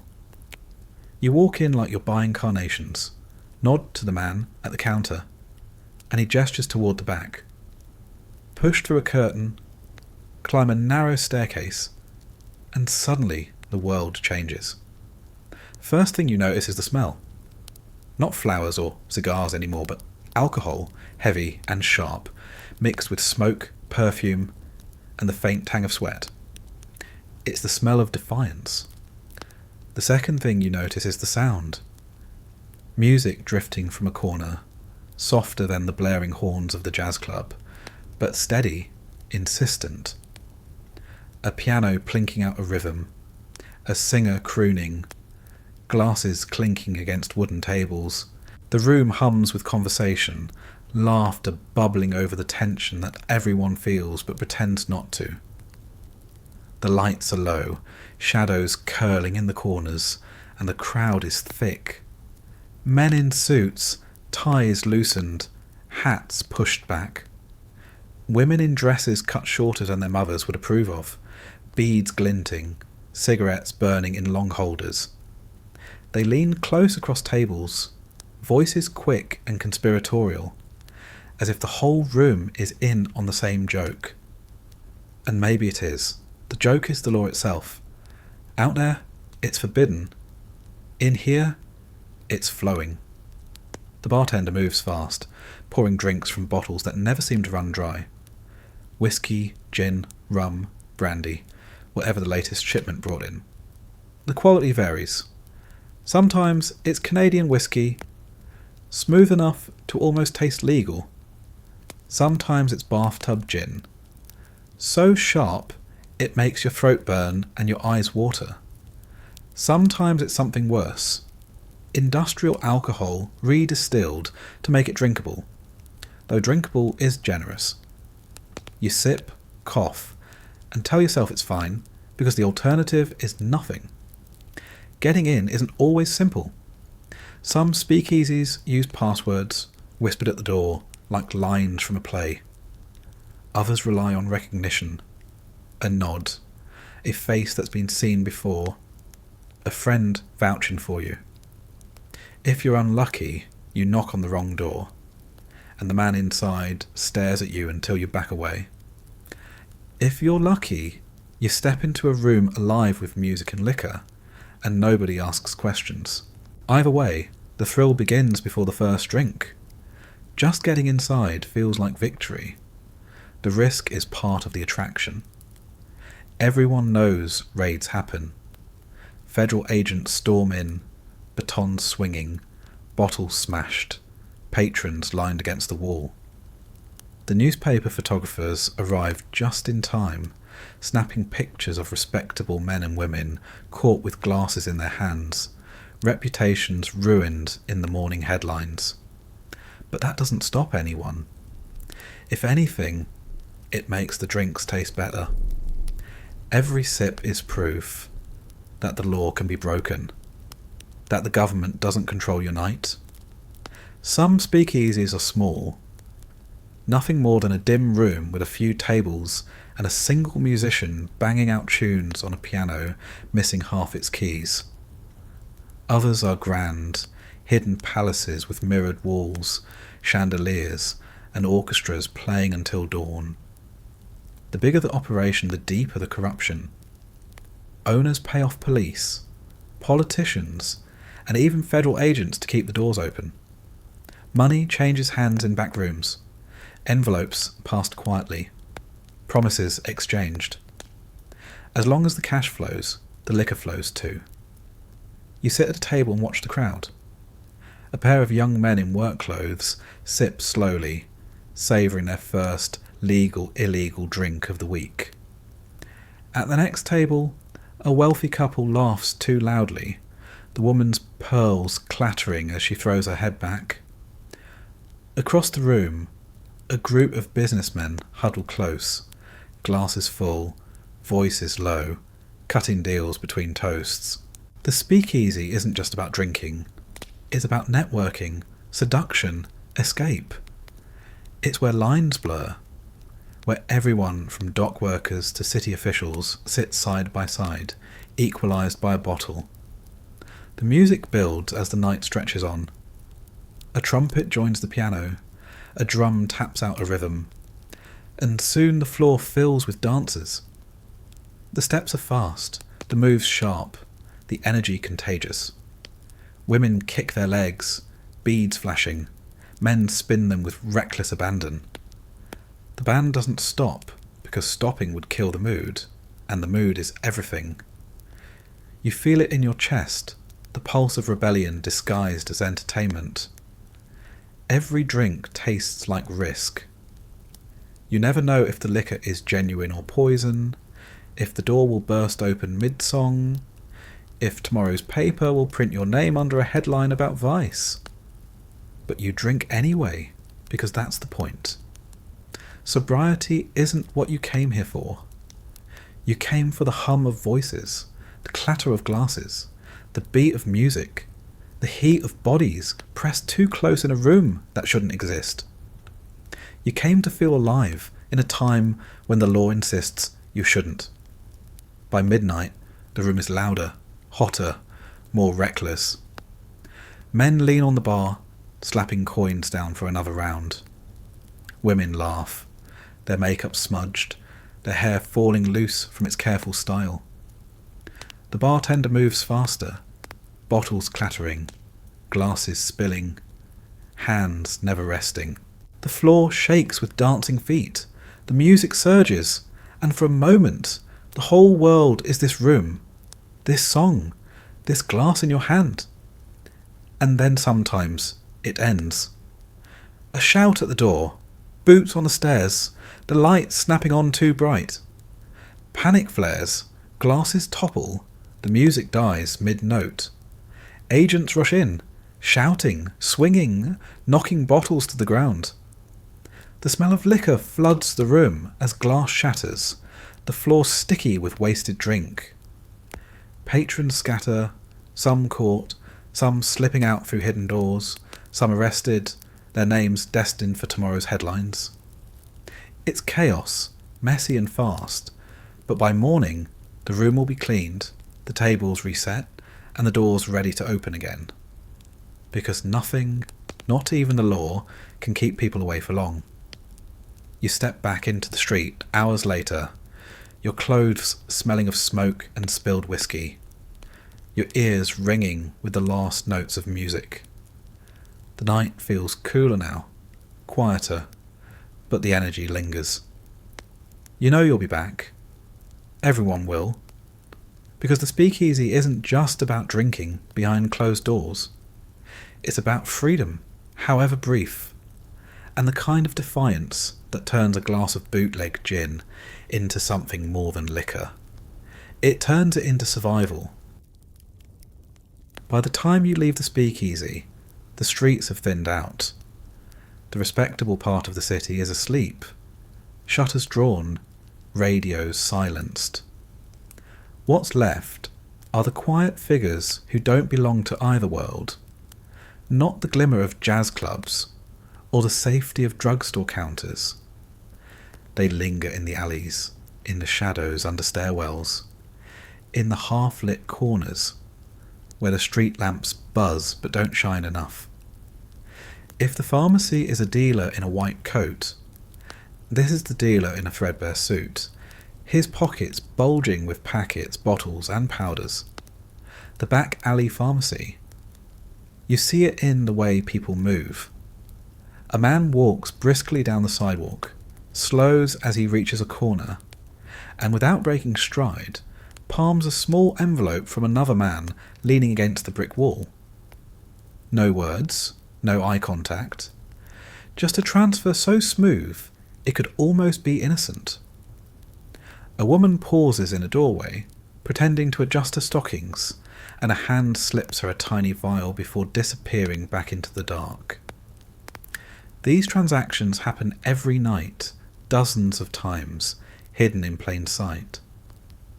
The menu here isn't printed on labels with gold lettering. It's whispered, implied, and understood. Cocaine, already common in drugstores, is purer and cheaper on the street. Little folded papers filled with fine white powder, ready to be pinched, sniffed, or stirred into a drink. Opium, sticky and dark, traded in chunks wrapped in wax paper. Smoked in pipes behind closed curtains. Heroin too, still young in its reputation, already finding loyal customers who swear by its warmth, its heaviness, its ability to turn the chaos of the world into something distant. What you get depends on who you know and how much you can pay. The quality isn't guaranteed. Sometimes it's strong enough to knock you flat. Other times it's cut with flour, chalk, even powdered sugar, leaving you with nothing but a nose full of disappointment. Worst of all are the batches mixed with poisons: strychnine, quinine, industrial chemicals, added to stretch the supply and boost the profit. Those are the packets that end lives in the alleys where they're bought. The bodies discovered in the morning by milkmen and street sweepers who don't even bother to look surprised anymore. The people who buy here aren't the same ones sipping cocktails in speakeasies. They're the ones who can't afford to dress up, who can't walk into a doctor's office with a few dollars for a prescription. Factory workers whose backs ache too much to stand another shift. Women who scrub floors all day and need something to quiet their nerves. Veterans who came home with wounds that never healed and habits that never stopped. Children too, slipping coins into dirty hands for powders they barely understand, chasing the same relief they saw their parents take.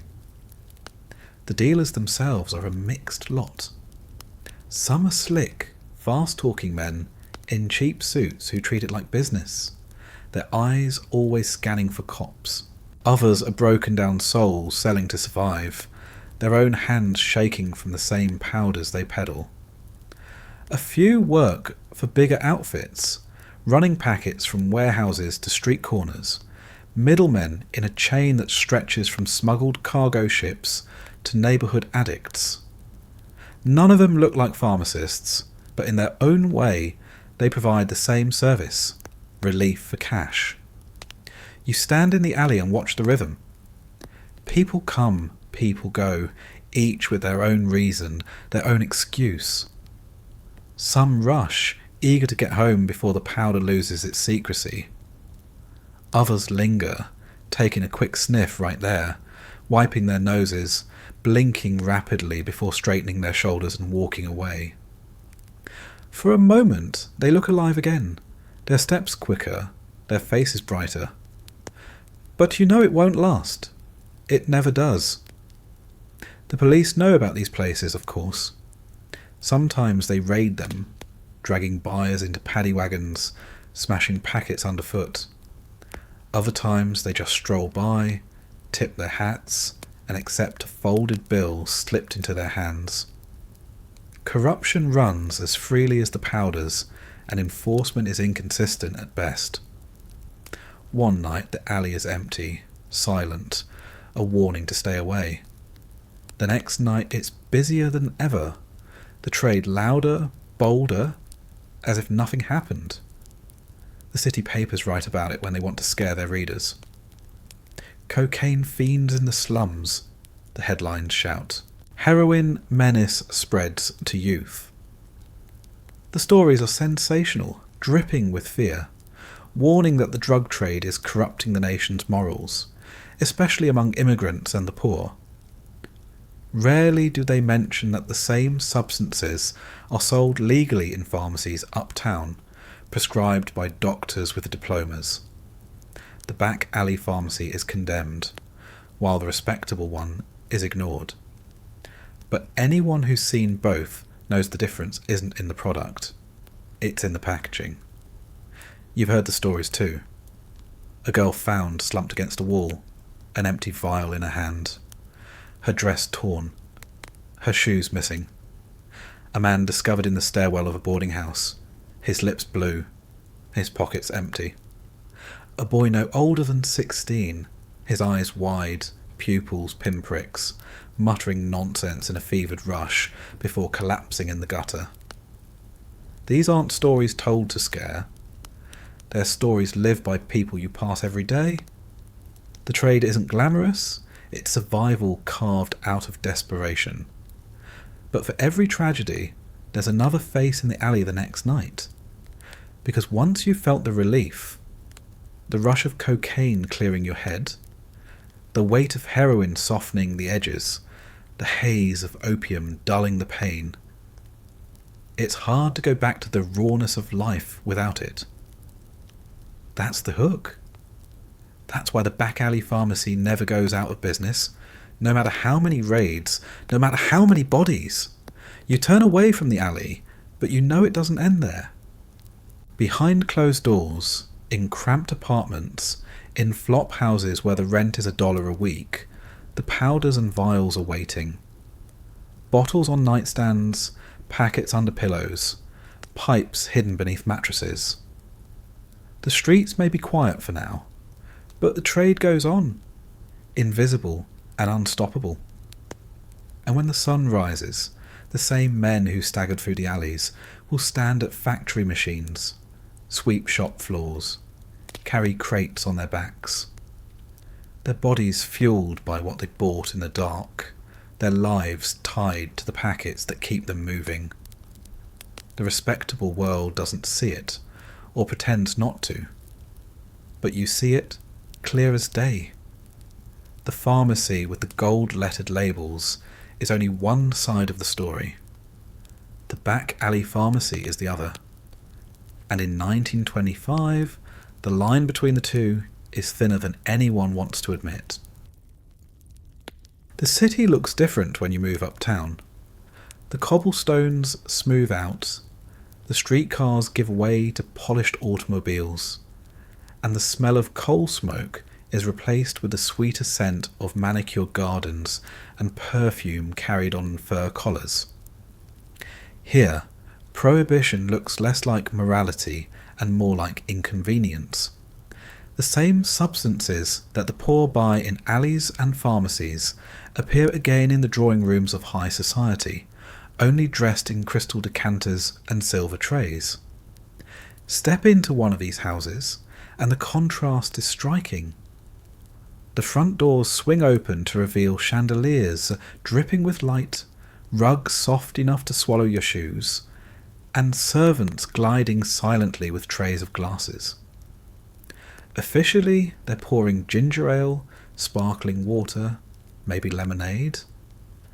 Unofficially, the glasses fizz with champagne smuggled from France, scotch smuggled from Scotland, rum smuggled from Cuba. The law exists out there, but in here it doesn't apply. The guests know it too. They don't lower their voices, don't glance nervously at the door. They laugh loudly, toast freely, and brag about their latest shipments. The liquor is better here.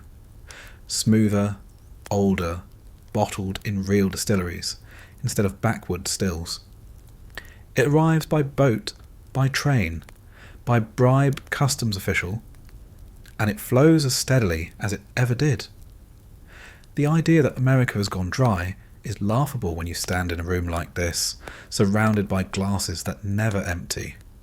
But it isn't just liquor. The powders and syrups that keep the working poor on their feet also drift through these rooms. Only here they're considered fashionable rather than shameful. A silver compact holds not rouge but cocaine, tapped delicately onto manicured fingertips and sniffed with the elegance of a woman adjusting her lipstick. A crystal vial sits on the piano, offered casually to guests between songs, its white contents treated like seasoning for conversation. Nobody calls it addiction here. They call it stimulation, sophistication, the spark that keeps the party bright. Morphine and heroin appear too, though discreetly. A guest excuses himself, returns looking softer, slower, his eyes glazed but his smile serene. Another vanishes upstairs, the sound of a cork popping from a vial faintly audible through the laughter below.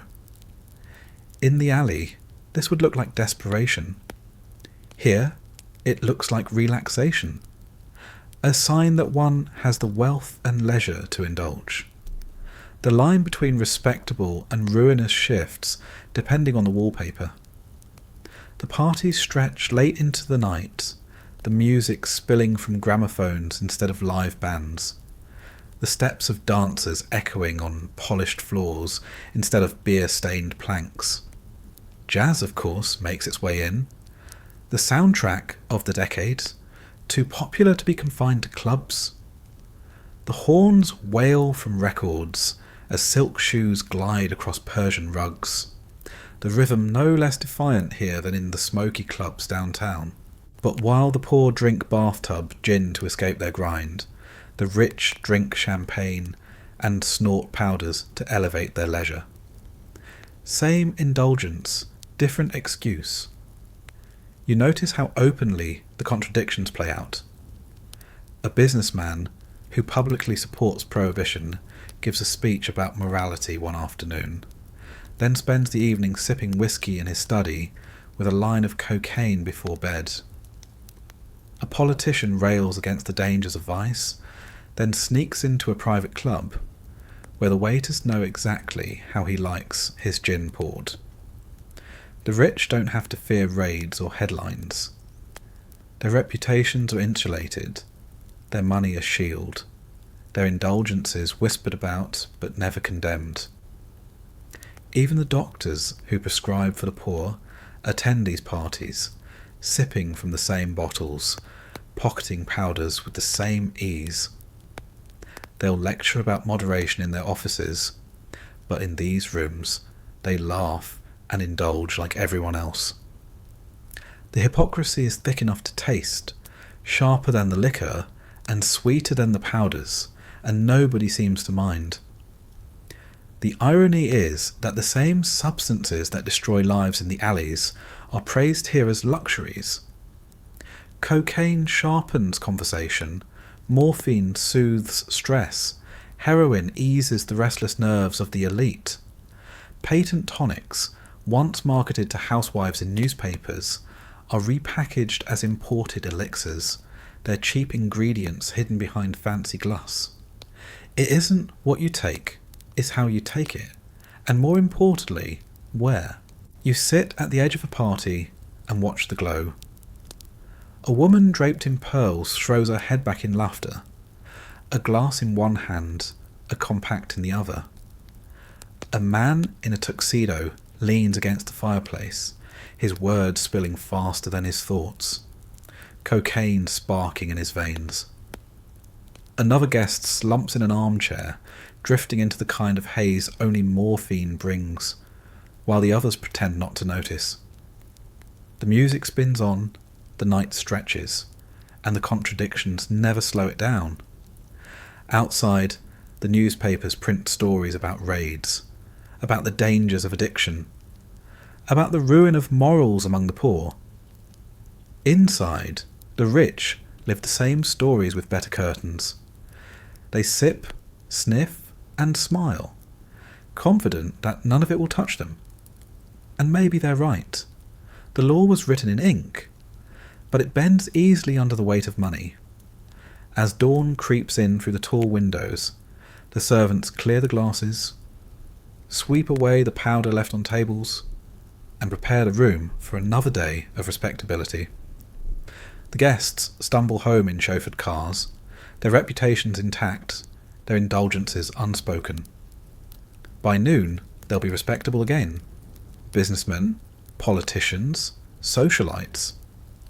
But by nightfall, the doors will open once more, the gramophone will spin, and the bottles will flow again. Because in 1925, high society is high on everything, and they have the money to make sure the party never ends.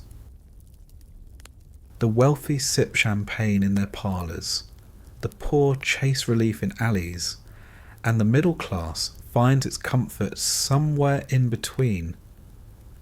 But there's one thing that ties everyone together, something you can buy without a doctor's note, without a knock on the wrong door, without the risk of handcuffs.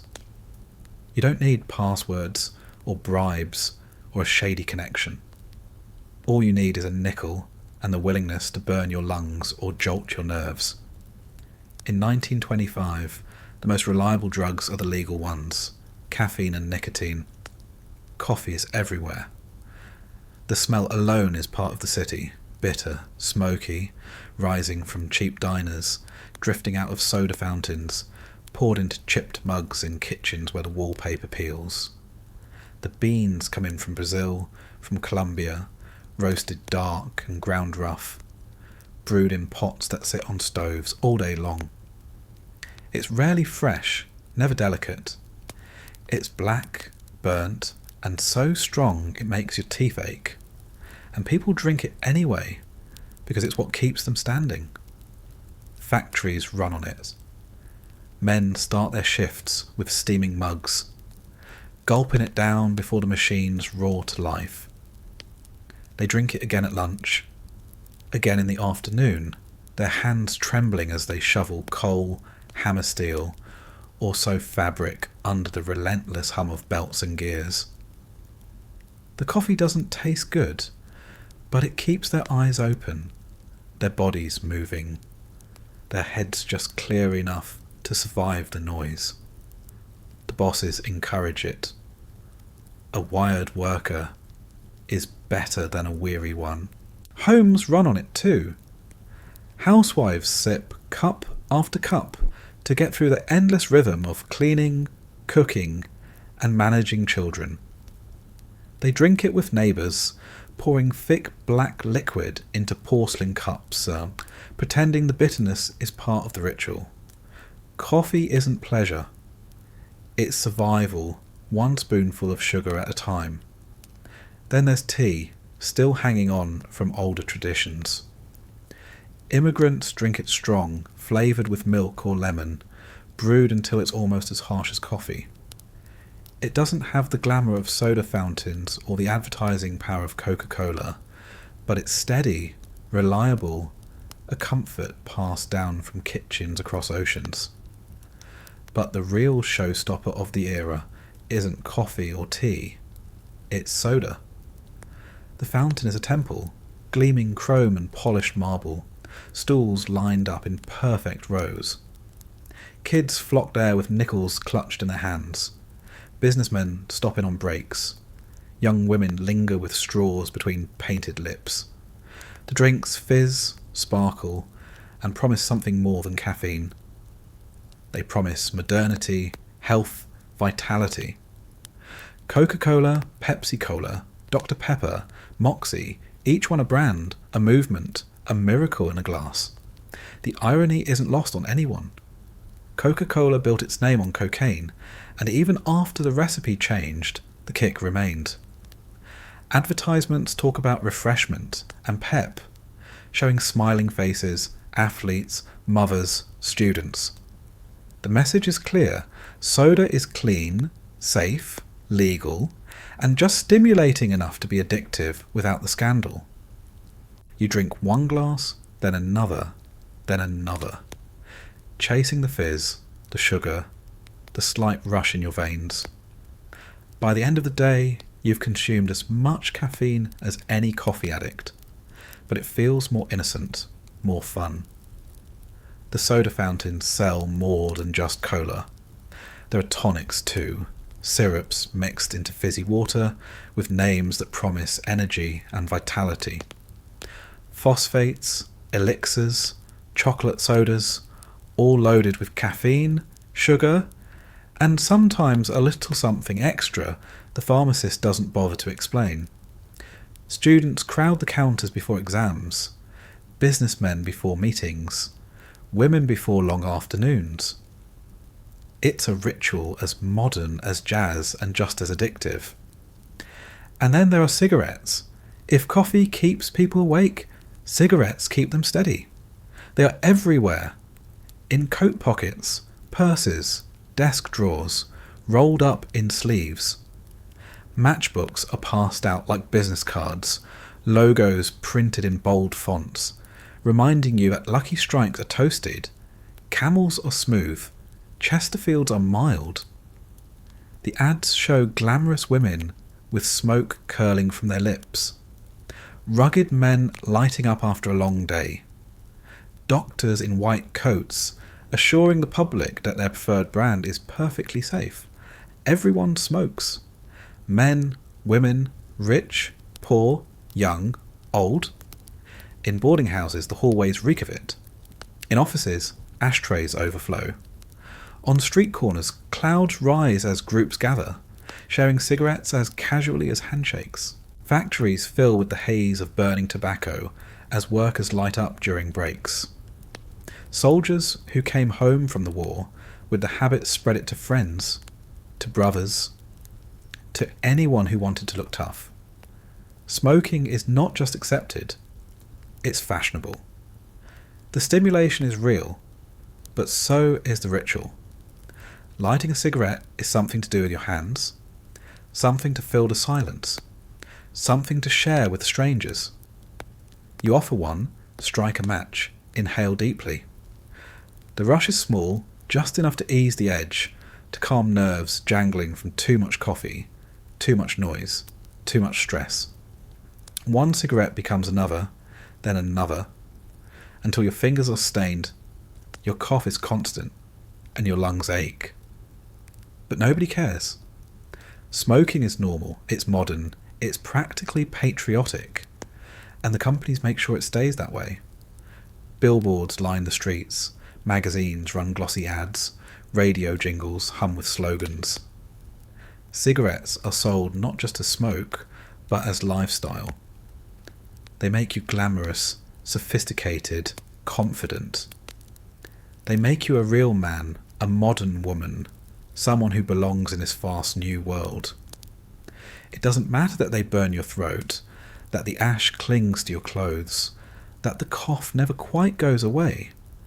The image is stronger than the reality. Together, caffeine and nicotine form the backbone of daily life. They are the acceptable addictions, the ones nobody whispers about, the ones you can carry in public without shame. People joke about needing their morning coffee, about lighting up first thing after breakfast, but the jokes cover the truth. Dependence runs deep, and quitting isn't even considered. Why would you quit when everyone else is doing the same thing? When the ads tell you it's safe? When the law looks the other way? You picture an office clerk, his desk piled with papers, a cigarette burning in the ashtray, a cup of coffee cooling beside him. He takes a drag, a sip, another drag, his fingers twitching, his eyes bloodshot. The caffeine keeps him awake, the nicotine keeps him calm, and together they push him through another endless day. He doesn't think of it as addiction. He thinks of it as routine. You picture a young woman in a soda fountain, laughing with her friends as she drains her third glass of cola.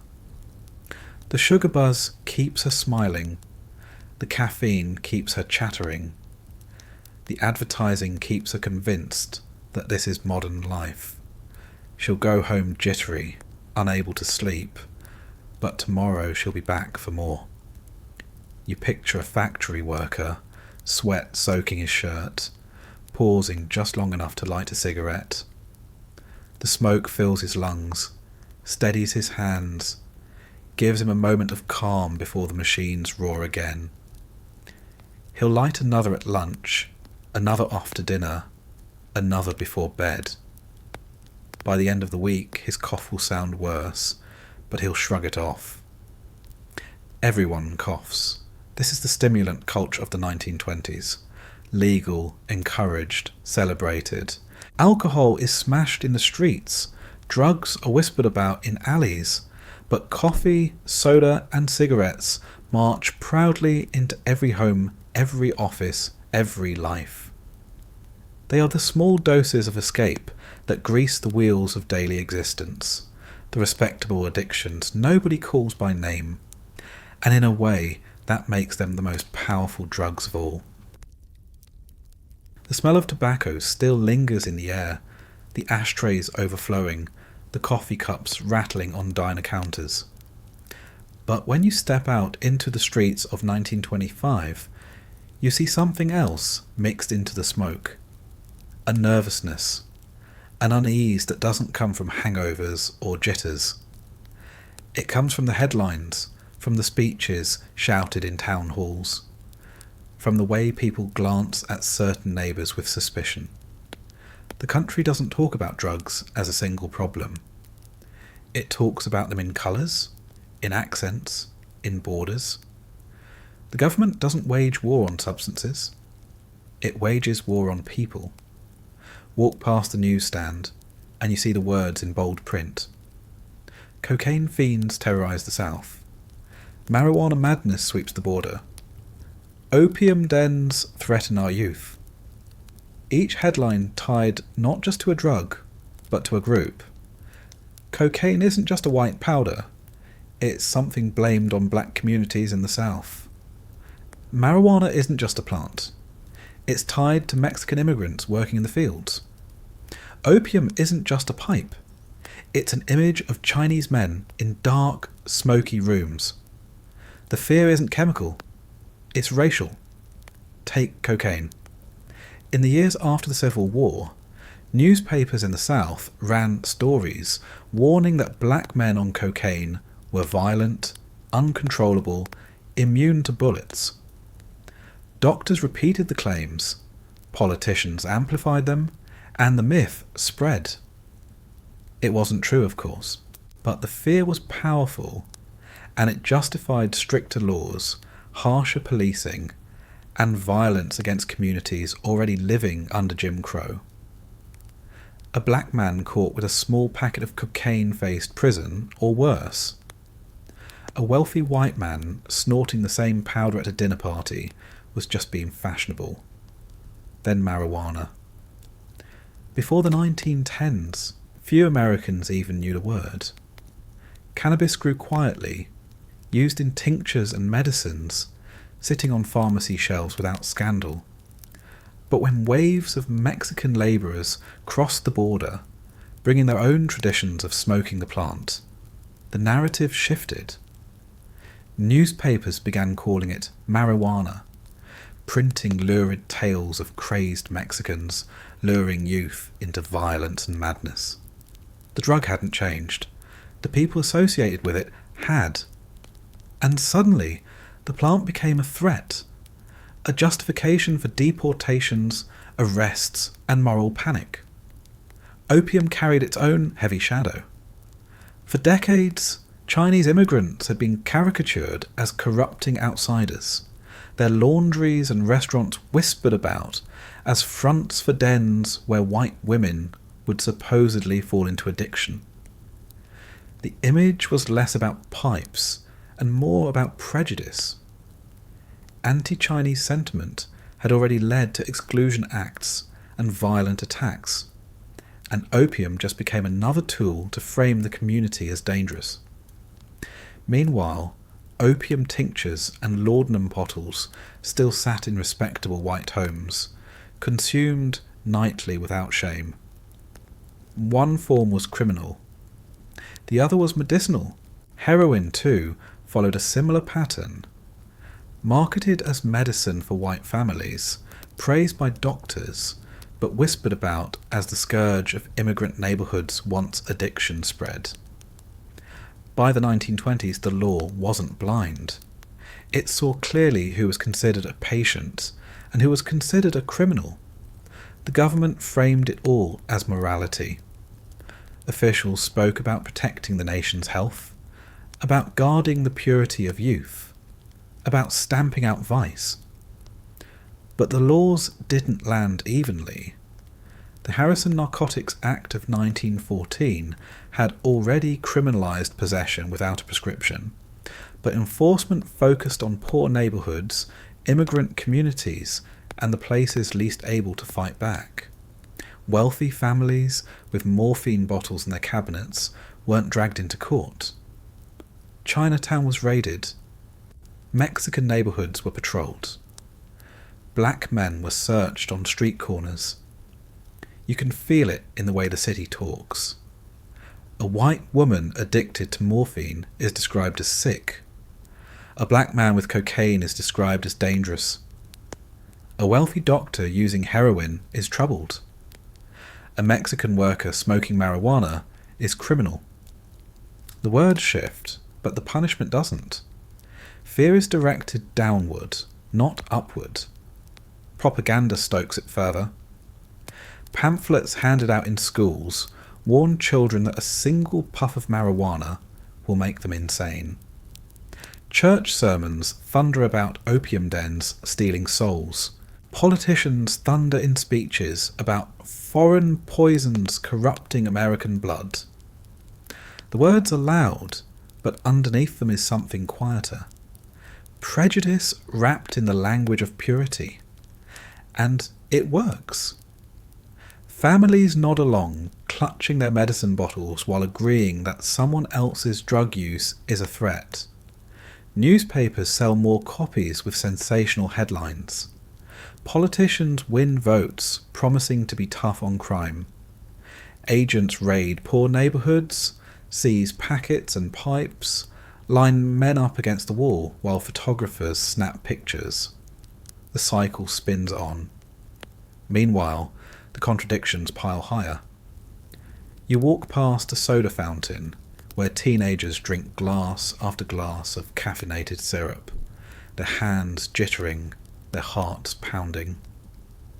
Across the streets, a man is arrested for a joint of marijuana no more dangerous than the coffee being sipped next door. You pass a pharmacy where bottles of codeine syrup are sold without question, then turn the corner and see police dragging a man out of a tenement for smoking opium. The difference isn't about danger, it's about power. The hypocrisy isn't quiet. Everyone sees it, even if they don't say it out loud.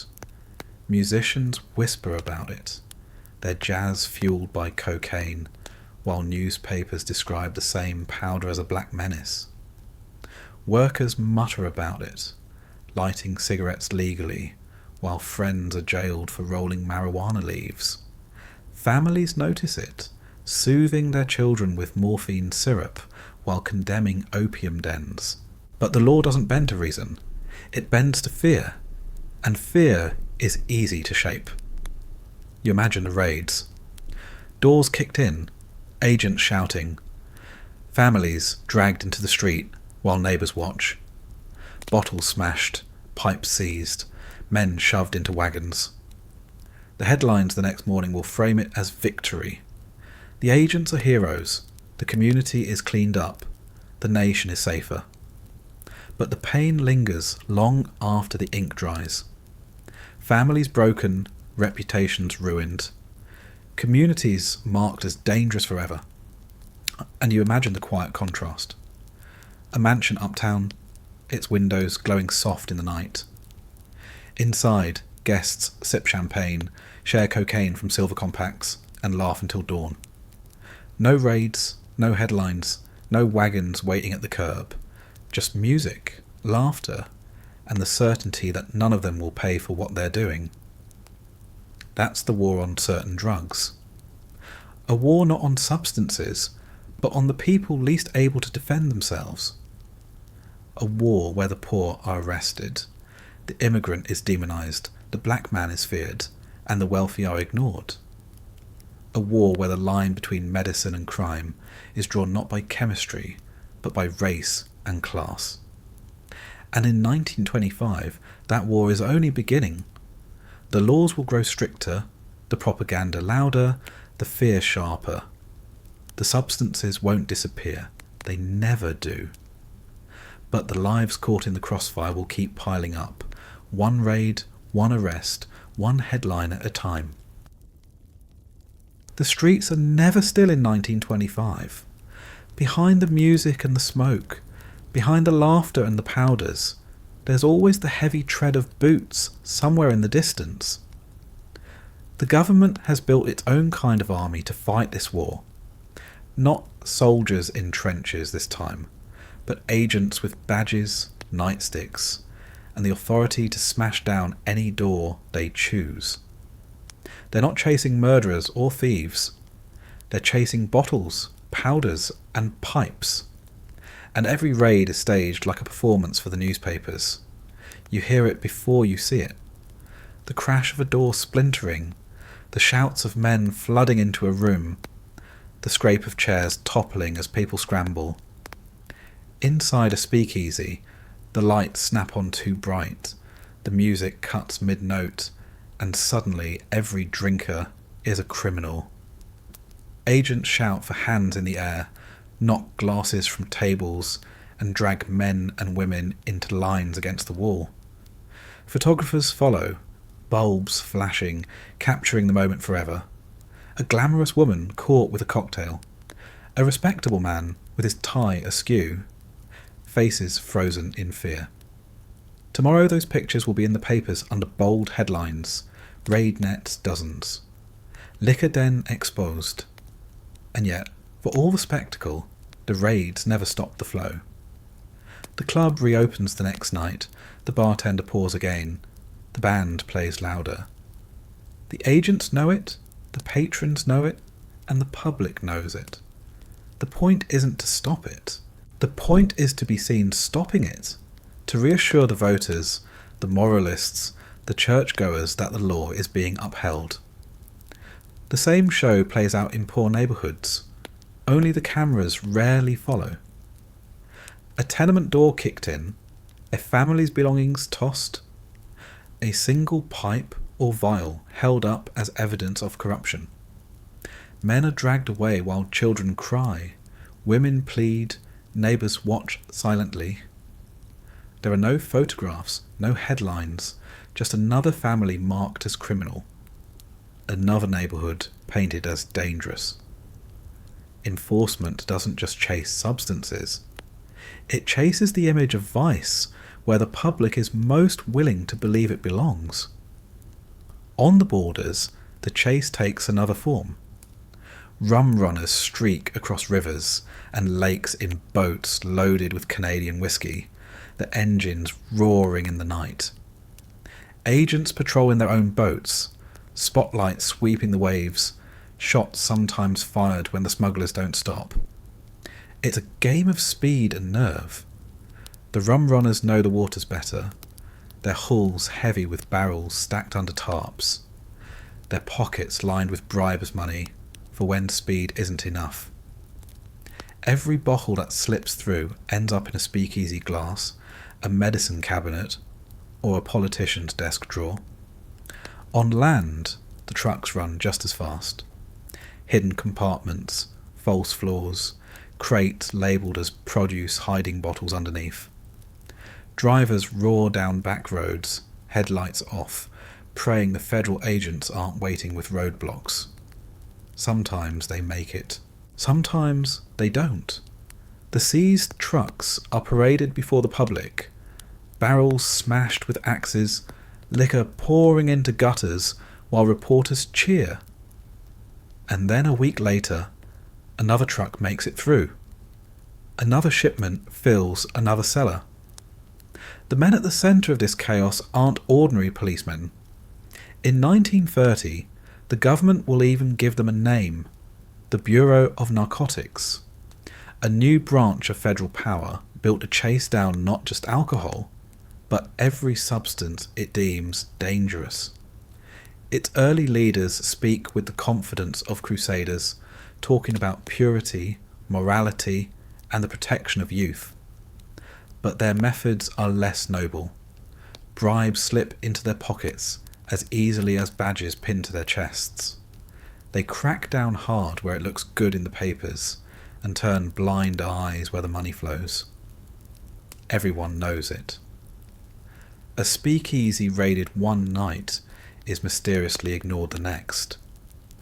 A rum runner caught in a dramatic chase quietly has his shipment sold back to another distributor. A pharmacy under investigation for handing out whiskey prescriptions suddenly clears its books after a quiet donation to the right official. The law is rigid in writing and pliable in practice. And still, the raids continue because the public demands them. Moral crusaders write letters, churches thunder about sin, newspapers beg for juicy stories. The agents kick down doors, smash barrels, pose with axes over piles of bottles. The pictures are printed, the voters are pleased, the country pretends the war is being won. Behind the scenes, the liquor keeps flowing, the powders keep selling, The syrups keep soothing. You imagine the scene of a raid up close. The door bursts open, splinters flying. Men scramble, women shriek. The music dies. A trumpet player drops his horn, his hands raised. A bartender ducks behind the counter, too slow. Bottles smash on the floor, the smell of gin flooding the room. Agents swing nightsticks. Patrons cry out. And in the chaos, someone slips out a back door, carrying a case of whiskey on his shoulder. In the papers the next morning, the raid will look like a clean victory. The truth will be hidden in the broken glass, swept quietly into the gutter. The Bureau of Narcotics sharpens its tools as the years go on. It builds files, tracks names, maps out networks. But the same prejudice that shaped the headlines shapes their priorities. Black neighbourhoods are hit hardest. Chinese families targeted for opium. Mexican workers for marijuana. The Bureau frames it as protecting America's health. But the raids are loudest where fear is easiest to sell. A wealthy family sipping wine in their parlour is never dragged into the street. A boarding house filled with poor immigrants is fair game. The irony is thick. The very agents who smash bottles sometimes drink from the same bottles behind closed doors. The politicians who praise enforcement at rallies accept campaign money from bootleggers. The newspapers that scream about vice are owned by men who sip brandy before bed. Everyone knows, but nobody says it out loud. The performance is too valuable to spoil. And so the raids go on. The rum runners keep running. The back alley pharmacies keep selling. The Bureau of Narcotics keeps growing, its reach stretching deeper into American life. Each side feeds the other. The harder the crackdown, the higher the demand. The higher the demand, the more profits for bootleggers and smugglers. The more profits, the more bribes for agents. And the cycle spins faster and faster until nobody remembers what sobriety was supposed to look like in the first place. You step back into the street, glass crunching under your shoes from the last raid, the smell of spilled liquor hanging in the air. Somewhere in the distance, you hear a boat engine on the river, another shipment slipping past in the dark. Somewhere else, a bureau agent pockets an envelope, his badge gleaming in the lamplight. The war rages on, but the bottles never stop clinking. The night always seems endless while you're in it. The horns, the smoke, the laughter, the bottles tipping one after another. They stretch until it feels like morning may never come. But morning always does. And it brings with it the same punishment. Waiting like a bill you knew you couldn't avoid. The country that tried to outlaw drinking ended up living in a permanent state of hangover. Not just from alcohol, but from everything poured, sniffed, smoked, or swallowed the night before. The Great American Hangover doesn't care where you spent your evening. It doesn't matter if you were sipping champagne in a chandelier-lit parlour, or knocking back moonshine in a basement speakeasy. It doesn't matter if you bought morphine in a pharmacy with a polite prescription, or a vial of heroin in an alley under a flickering lamp. Morning hits everyone the same. Your stomach lurches, your head pounds, your mouth tastes like chemicals and regret. You picture the speakeasy crowd stumbling home just before dawn. Men in crumpled suits, their ties stained and crooked, fumbling with keys at doors they can barely find. Women dragging their shoes in their hands, beads missing from dresses, makeup smudged into shadows under their eyes. They collapse into beds without undressing, the smell of bootleg whiskey clinging to their hair. A few hours later, the sun pushes through the blinds, and the real cost shows itself. The nausea, the sweat, the pounding in the skull that feels like a drumline gone rogue. Coffee helps, but not enough. Cold compresses help, but only for a moment. Some swear by greasy breakfasts, some by raw eggs in vinegar, some by the cruel philosophy of hair of the dog. But the hangover isn't just physical. It's the reminder that the rush was borrowed, and now the debt is due. For many, the hangover isn't from alcohol alone. Morphine leaves its own kind of morning after. The night before, it softened the edges, smoothed the noise, gave the illusion of peace. In the morning, the peace evaporates. The body aches sharper than before. The nerves scream louder. The craving digs deeper. You reach for the bottle not to feel good, but just to feel normal again. That's the cruel part. Addiction changes the definition of normal. Relief becomes survival, and survival means another dose. Cocaine's hangover is sharper, meaner. The night before is fast. Conversations racing, music blaring, energy spilling out like a dam burst. But when the powder runs out, the body crashes. Muscles tremble, eyelids droop, thoughts turn sluggish. The high promised confidence. The crash delivers paranoia. Every sound feels too loud. Every shadow looks suspicious. You sit in the quiet and swear you hear footsteps that aren't there. Your hands twitch, your heart pounds too fast, and the only cure seems to be another line. That's how the nights blur into days, and the days blur into exhaustion. Heroin's withdrawal is slower but heavier, like chains dragging you down. The warmth of the night before fades into chills, sweat, cramps that knot your stomach until you double over. Your skin crawls. Your legs won't stop moving. Your bones ache as if they're grinding against each other. Sleep refuses to come. Food won't stay down. And every minute stretches into agony. The bottle or the needle isn't about pleasure anymore. It's about ending the torment. That's why people keep going back, long after the glamour is gone. It isn't about feeling high. It's about avoiding feeling low. And in the middle of all this, the government insists it's building a sober nation. The newspapers print photographs of smashed barrels. The Bureau of Narcotics issues statements about progress. Moral crusaders cheer from pulpits. But the reality behind closed doors is different. The country is sick every morning. Its workers shaking as they light cigarettes. Its mothers spooning morphine syrup into their tea. Its businessmen sipping medicinal whiskey before work. Addiction doesn't vanish when you ban alcohol. It multiplies, spreads, digs deeper into the cracks. The hangover isn't just personal, it's national. The economy stumbles under the weight of workers too shaky to be steady, too tired to be sharp. Families splinter as fathers drink themselves quiet, as mothers collapse under nerves soothed only by bottles labelled soothing syrup. Hospitals see the same faces over and over, bodies worn down not by disease but by dependence.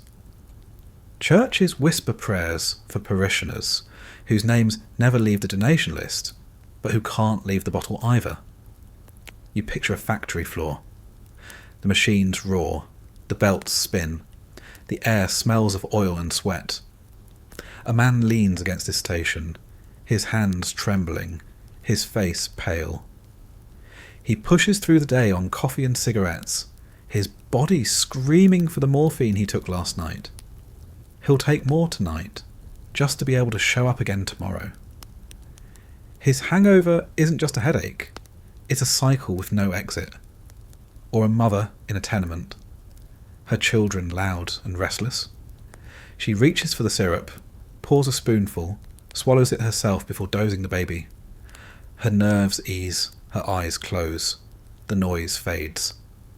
But in the morning the pounding is back, her body begging for more. She looks at the pottle with dread and relief at once. Or a jazz musician, his trumpet case heavy in his hand, his pockets light. He spent the night flying on powder, his solos wild, the crowd cheering. But the morning is brutal. His fingers won't stop shaking. His mind races in dark circles. His stomach twists. He wants sleep but can't find it. He wants silence but only hears echoes. The trumpet waits, but his body won't let him play without another line. These are the mornings that Prohibition created. Not the bright-eyed purity promised by politicians, but a hungover nation stumbling through each day, chasing cures that only deepen the sickness. The Great American Hangover isn't just about what happens after a night of drinking. It's about what happens when an entire country builds its life on substances it pretends not to use.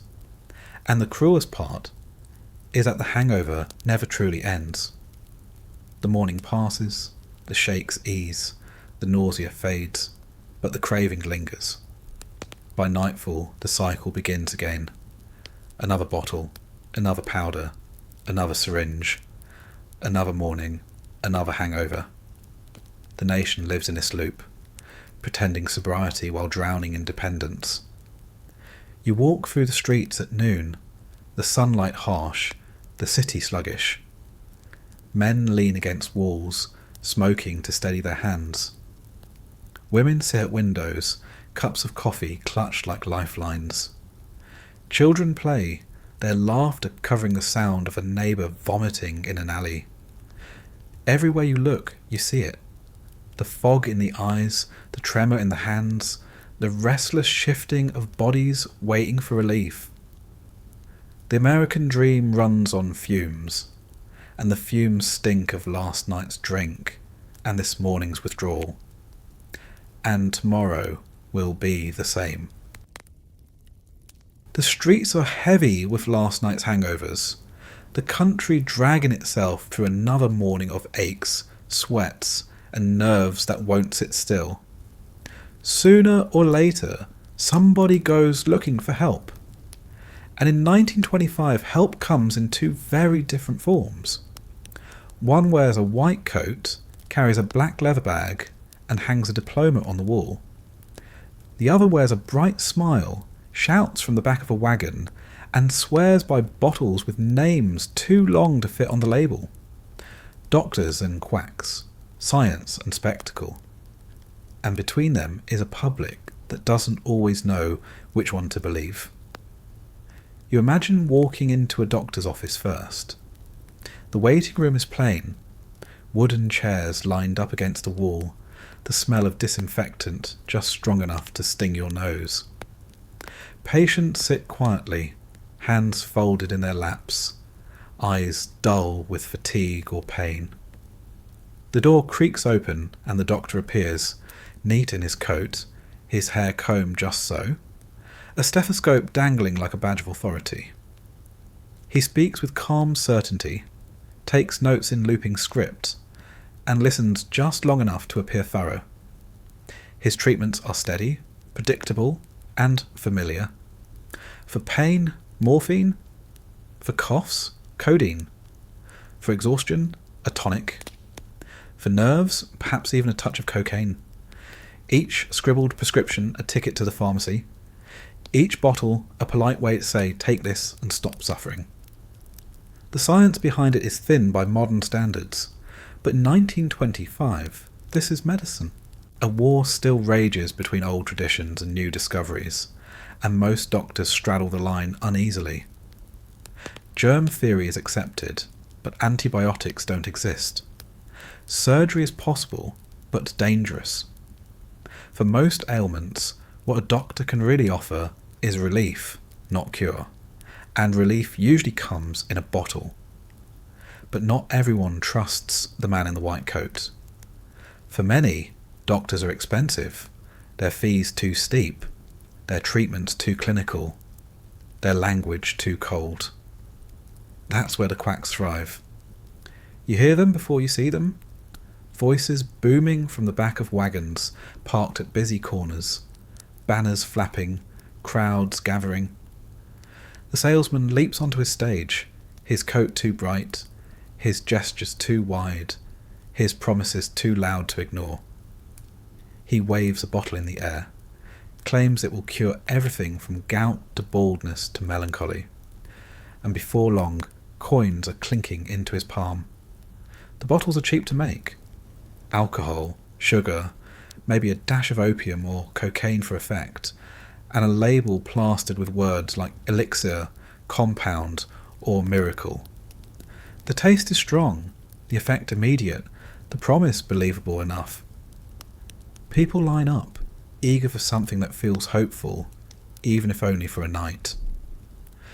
The salesman moves on to the next town before complaints can catch up, leaving behind shelves of half-empty bottles and customers convinced, at least for a while, that they've been healed. The debate between doctors and quacks isn't just professional, it's cultural. The doctor represents science, authority, the slow grind of progress. The quack represents spectacle, hope, and the desperate belief that a miracle might exist if you shout loud enough. Both have their appeal, and both rely on the same thing: people in pain who will try anything for relief. The irony, of course, is that the line between the two isn't as sharp as it looks. Doctors prescribe morphine syrup. Quacks sell laudanum tonics. Doctors recommend cocaine tablets. Quacks sell cocaine toothache drops. Both put narcotics into bottles. Both promise relief. One does it with a diploma on the wall, the other with a show in the street. The results aren't all that different. The medical journals of the time reflect the tension.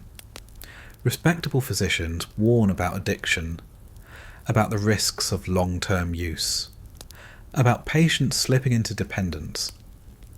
They call for regulation, for stricter controls, for laws that keep dangerous substances out of the wrong hands. At the same time, many of those same doctors quietly prescribe the very substances they warn about because they have nothing else to offer. Their patients expect relief, and a doctor without answers loses business.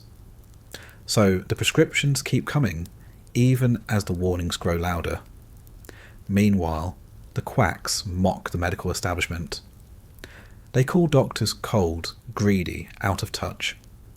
They present themselves as men of the people, willing to offer cheap cures without the gatekeeping of prescriptions and fees. They thrive on distrust of institutions, selling not just bottles, but the idea that hope is better than science. And for many desperate families, hope is worth more than any diploma. You picture a family in a cramped apartment. The father coughs constantly, his chest rattling with each breath. The doctor charges too much, so the mother turns instead to the street vendor selling bottles for pennies. She brings one home, pours a spoonful, and watches as her husband's cough eases. He sighs in relief, drinks more, and soon the bottle is empty. Well, the cough isn't gone, but the pain is dulled, and for a while that's enough. Or a farmer in the Midwest, his joints aching from years of labour. The local doctor prescribes morphine, but the supply runs out quickly and the cost adds up. Then a travelling salesman arrives, offering Indian root tonic for half the price. The farmer buys a case, drinks it nightly, and swears by it, even as his dependence grows. He doesn't care what's inside. He cares that he can still get out of bed in the morning. Or a wealthy woman uptown, her nerves frayed by endless parties and expectations. Her doctor prescribes a tonic of cocaine wine, assuring her it will restore her energy. She drinks it gladly, convinced by the scientific authority behind it. She doesn't notice that her indulgence looks nearly identical to the bottle sold on the street corner downtown, except hers comes with a nicer label and a higher price tag. The debate between doctors and quacks spills into politics too. Reformers push for stricter laws, for clear ingredient lists, for bans on dangerous substances. They publish exposés of fraudulent medicines, showing the harm they cause, the deaths they leave behind. But regulation moves slowly, and the market is always a step ahead. Every time one formula is banned, another appears under a new name, with a new label, promising the same miracles. And in the middle of it all, patients are caught in the confusion. Who do you trust? The man with the diploma who prescribes morphine for your pain, knowing it may enslave you? Or the man on the wagon who promises a miracle cure for pennies, knowing it's mostly alcohol and sugar? Both might help. Both might harm. The line between medicine and fraud blurs until it vanishes altogether. By nightfall, the wagons are gone, the doctor's office is closed, and the pharmacy is locked up. But the bottles remain, on shelves, in cabinets, under beds. Each one a promise, each one a gamble, each one a reminder that in 1925 America, the difference between science and snake oil was often just the price of the bottle. And as the country stumbles from one hangover to the next, the debate grows louder, the stakes higher, the bottles more numerous. Doctors, quacks, and everyone in between keep feeding the nation's hunger for relief, each claiming they have the right answer, each quietly knowing that the only real answer is the one nobody wants to hear. There is no cure, only comfort. The bottles look harmless on the shelf until they don't. The powders seem small, the vials precise, the drinks poured with casual ease. But in 1925, every dose carries a risk, and every sip could tip into disaster. For every party where the music blared until dawn, there's a morning where somebody doesn't wake up. For every prescription scribbled with neat confidence, there's a patient who takes one dose too many. And for every glass of gin poured in a speakeasy, there's another mixed from poison, swallowed because it was all that was left. It happens quietly sometimes. A man with a cough takes another spoonful of syrup because the first didn't quite calm it. The label says one dose, but who really follows directions when the relief is so close at hand? He pours another and another, and by midnight he's slumped in his chair, his chest still rattling but his breath slowing until the line between sleep and silence vanishes. His family finds him in the morning, the spoon still sticky, the bottle half empty. The doctor calls it an accident. The neighbours call it a tragedy. But everyone knows it's common. It happens in the shadows too. A jazz musician sniffing line after line, chasing the clarity that kept his solos sharp, the crowd roaring for more. He plays until his lips split, his lungs burning, his hands trembling too much to press the valves. Off stage, he stumbles into the alley, his heart hammering too fast, his chest too tight. He collapses there, the echo of applause still ringing in his ears, his friends finding him too late. The papers don't print his name. He's just another musician who played too hard. Heroin takes its toll more slowly, but no less brutally. A woman lies in her tenement bed, her children asleep in the next room. She promised herself she'd only use it for pain. The migraines, the endless nerves, the exhaustion. But the needle became routine, the relief too easy, the temptation too constant. Tonight she measures badly, her hands shaking, the dose heavier than she realised. She sinks into warmth, her body heavy, her breathing shallow. By morning, her children find her still, the vial on the nightstand, the syringe fallen to the floor. The landlord mutters, the neighbours whisper, and the world moves on. And then there's the liquor. The government's war on alcohol doesn't stop people from drinking. It just makes what they drink more dangerous. Bootleggers stretch supplies with industrial alcohol stolen from factories, redistilled badly, if at all. Some of it is laced with chemicals meant for paint, for fuel, for cleaning floors. A glass looks clear, smells sharp, tastes rough, but who can tell? The drinkers swallow anyway. By the time they realise it's poison, it's too late. Blindness creeps in, the stomach twists, the body convulses. Hospitals fill with men and women writhing on stretchers, their eyes wide with terror as their bodies betray them. The government knows about it. In fact, it encourages it. To discourage bootlegging, industrial alcohol is deliberately poisoned, denatured with toxins. Officials claim it's a deterrent, a way to stop criminals from turning factory stock into drink. But criminals don't stop, they sell it anyway. And the people who pay the price aren't the bootleggers, but the drinkers. Tens of thousands die this way, poisoned not by accident, but by policy. Their bodies pile up in morgues, while politicians insist it's the cost of enforcing morality. You imagine walking into a hospital ward. The air smells of bleach and sweat, the moans of patients echoing off the tiled walls. Rows of beds hold men clutching their stomachs, their eyes clouded, their skin pale. Some can't see anymore, their optic nerves burned out by methanol. Some can't breathe without gasping. Some thrash in delirium, their families holding their hands helplessly. The doctors do what they can. Fluids, rest, prayers. But there's no cure for poison disguised as gin. The overdoses don't make headlines the way the raids do. They don't get photographs in the paper, or speeches from pulpits, or applause from voters.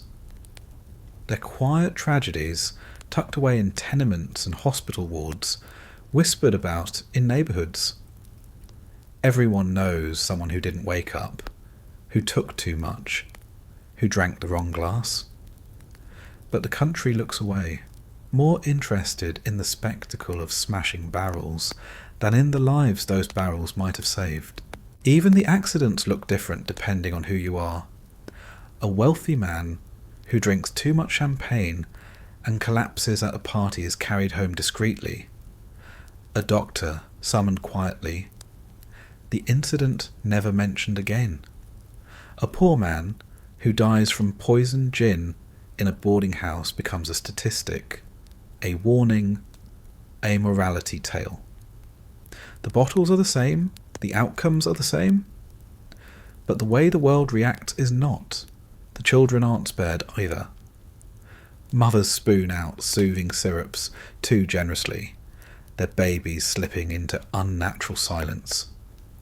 Toddlers sip from bottles left uncorked, their small bodies unable to handle the doses meant for grown men. Families bury them quietly, calling it fate, calling it illness, never admitting that the cure itself was the killer. And through it all, the bottles keep selling, the powders keep moving, the speakeasies keep pouring. Because for every tragedy, there's another desperate body willing to take the risk. The relief is too tempting, the escape too needed. Everyone knows someone who overdosed, who collapsed, who died. And everyone keeps drinking, dosing, sniffing anyway. You walk through the streets at dusk and see the cycle. A man stumbles, leaning on a wall, his breath sour, his eyes unfocused. A woman drags herself home, her hands shaking, clutching a bottle she swears she'll only finish halfway this time. A child coughs in a crib, the syrup bottle on the nightstand, the spoon sticky. Every door hides another accident waiting to happen, another family one dose away from disaster. And when it happens, when the bodies are carried out, when the bottles are swept away, life doesn't stop. The factories keep running, the music keeps playing, the pharmacies keep selling.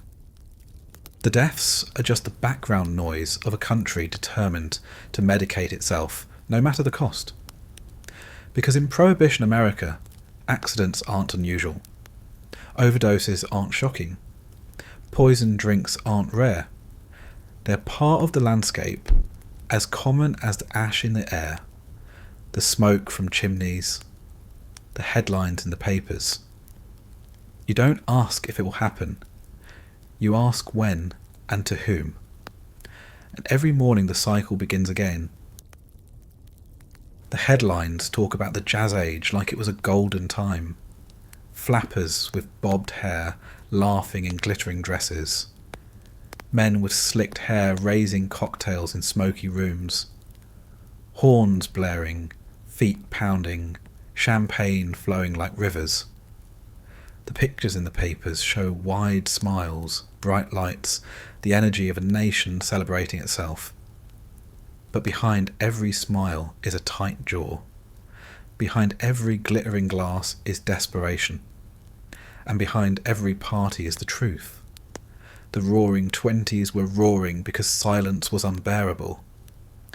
Walk into a speakeasy at midnight and the illusion is alive. The band plays fast, the crowd cheers louder, the bartenders move quicker than hands can follow. Glasses clink, women laugh too hard, men slap each other on the back. To anyone walking in fresh, it looks like joy. It looks like freedom.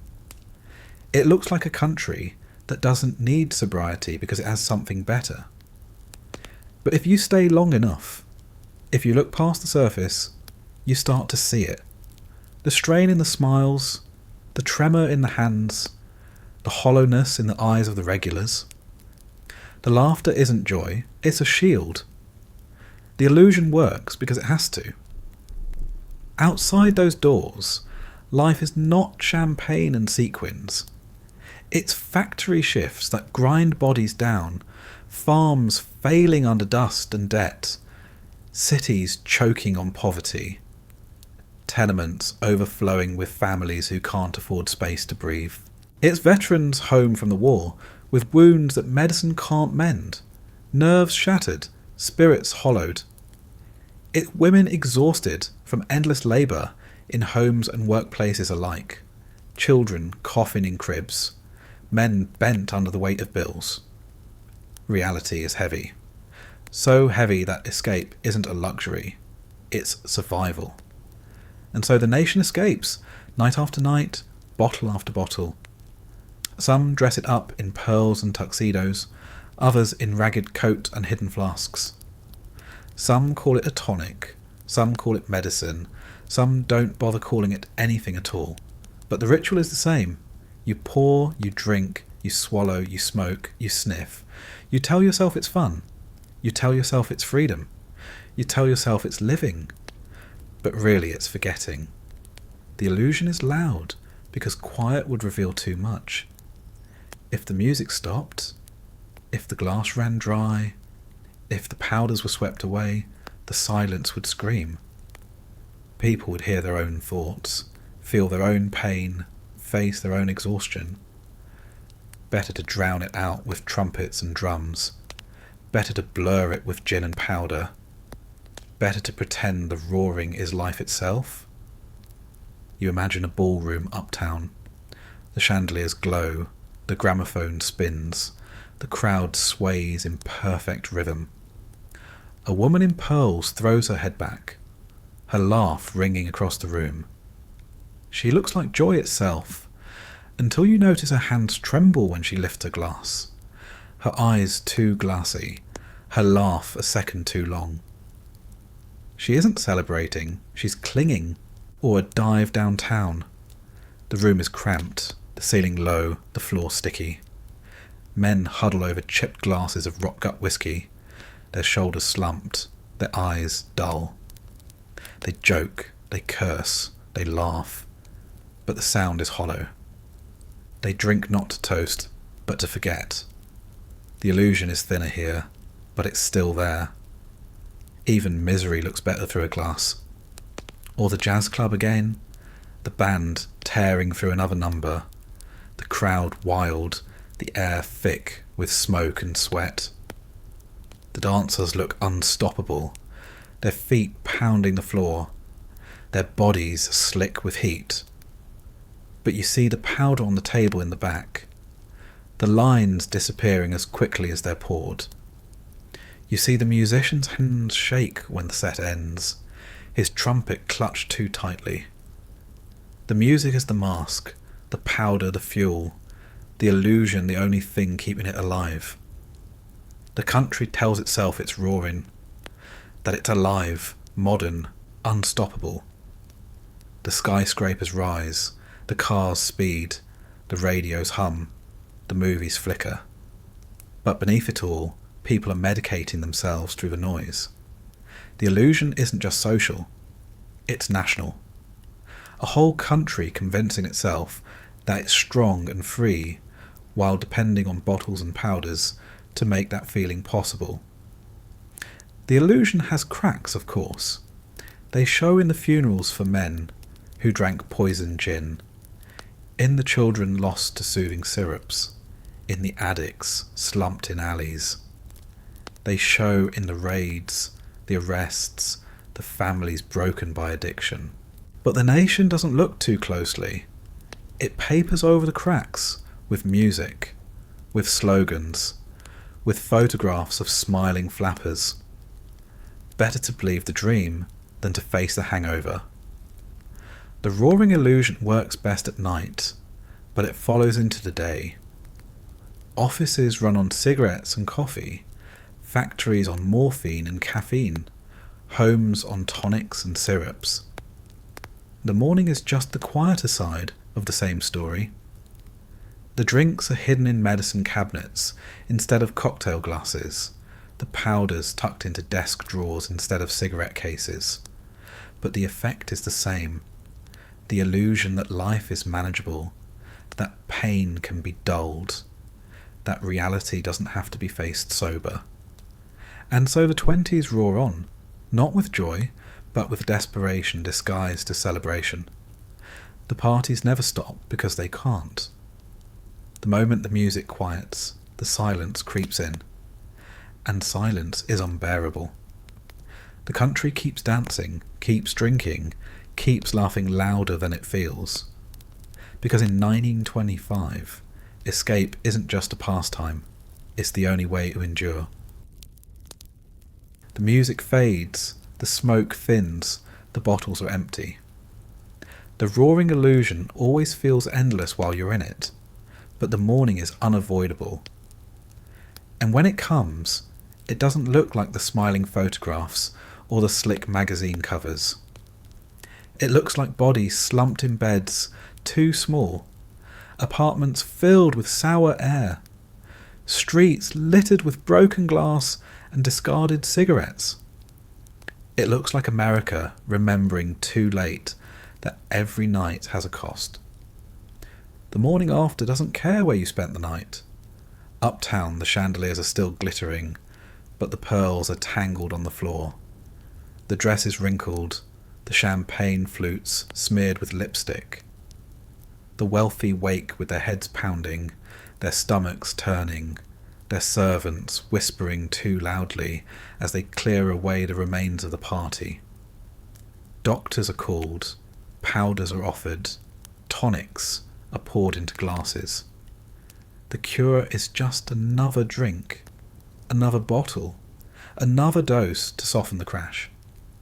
Downtown, the speakeasies are dark, chairs stacked, the floor sticky with last night's spills. The bartenders sweep glass into piles, the smell of sour liquor hanging heavy in the air. A man lies on a bench outside, his hat tipped over his face, his breath shallow, his skin grey. Nobody wakes him. He'll either come to or he won't. Inside, the staff shake their heads, light cigarettes, and mutter about opening again tonight, because no matter how bad the morning is, the night will always return. In the alleys, the morning looks harsher. A body curled in the corner, stiff from the cold, a syringe nearby, an empty vial rolling in the dirt. The milkman steps around it without stopping. He's seen it before. The cops arrive later, dragging the body away, muttering about vice, never mentioning that they saw the same thing yesterday. For the addicts who survived the night, the morning is worse than death. The shakes, the sweats, the craving clawing at their insides. They stumble through the streets, eyes wild, searching for the packet, the bottle, the fix that will make the sickness stop. The crash isn't just pain. It's desperation so sharp it gnaws through pride, through dignity, through everything except the need for relief. In tenements, mothers lie awake, their heads splitting, their nerves raw. The soothing syrups that quieted their babies the night before now leave them groggy, aching, irritable. The cupboards are bare, the children are loud, the rent is due. They reach for the bottle again, not for pleasure, but because the morning is unbearable without it. Addiction doesn't look glamorous in a cramped apartment. It looks like survival, one spoonful at a time. Factories thrum with machines, but the workers move slower, their eyes bloodshot, their hands trembling. Coffee steams in tin mugs. Cigarettes hang from lips. Aspirin tablets clatter on tongues. The supervisors look the other way, as long as the belts keep running, as long as the hammers keep swinging. The morning crash is just part of the shift now, woven into the rhythm of American labour. The country pretends to be sober, but the factory floor smells like hangover. And it isn't just bodies that crash. Reputations do too. The morning papers print photographs from raids, faces caught mid-sip, names attached to shame. A businessman who lectured about morality yesterday is plastered across headlines today, hatless and handcuffed. A socialite who danced until dawn is now exposed as another speakeasy patron, her name whispered over breakfast tables with equal parts scandal and envy. The illusion of respectability collapses as easily as the body collapses into bed. The crash is everywhere. In the mansions, in the slums, in the offices, in the streets. It follows alcohol, morphine, cocaine, heroin, every substance dressed as medicine, every bottle dressed as tonic. The night always promises escape, but the morning always brings gravity. You can't float forever. Eventually you hit the ground. Some mornings end in hospitals. White walls, bright lights, the smell of disinfectant barely covering the stench of vomit and sweat. Patients groan on stretchers. Doctors shake their heads. Nurses mop floors, sticky with bile. Overdoses, poisonings, withdrawals. They line the wards, row after row of bodies paying for the night before. Families wait in hallways, whispering prayers, clutching coats, avoiding each other's eyes. The newspapers don't write about these rooms. There's no glamour here, no roaring, just the quiet sound of collapse. Other mornings end in funerals. Small services in churches where the pastor avoids mentioning the bottle. Neighbours gather, whispering about how it happened, how he was fine yesterday, how she looked so happy at the party. The coffin is lowered, the earth is shovelled, and by nightfall the same neighbours will drink again, because grief is just another thing to escape. And still, the country tells itself it's roaring. The photographs show dancers, not corpses. The headlines celebrate raids, not deaths. The parties are remembered, the mornings forgotten. History paints the decade in gold, but the people who lived it knew better. They knew the morning smelled of stale liquor, of vomit, of smoke that clung to everything. They knew the body shook, the eyes watered, the hands trembled. They knew that after every illusion came the crash. You walk the streets in the early light, the city sluggish, the noise muted. Shopkeepers sweep debris from sidewalks, the gutters run with last night's spills. The alleys reek of piss and sour booze. Men shuffle to work with cigarettes dangling. Women shield their eyes from the sun. Children dart through streets that feel heavier than they should. The night is over, but it isn't gone.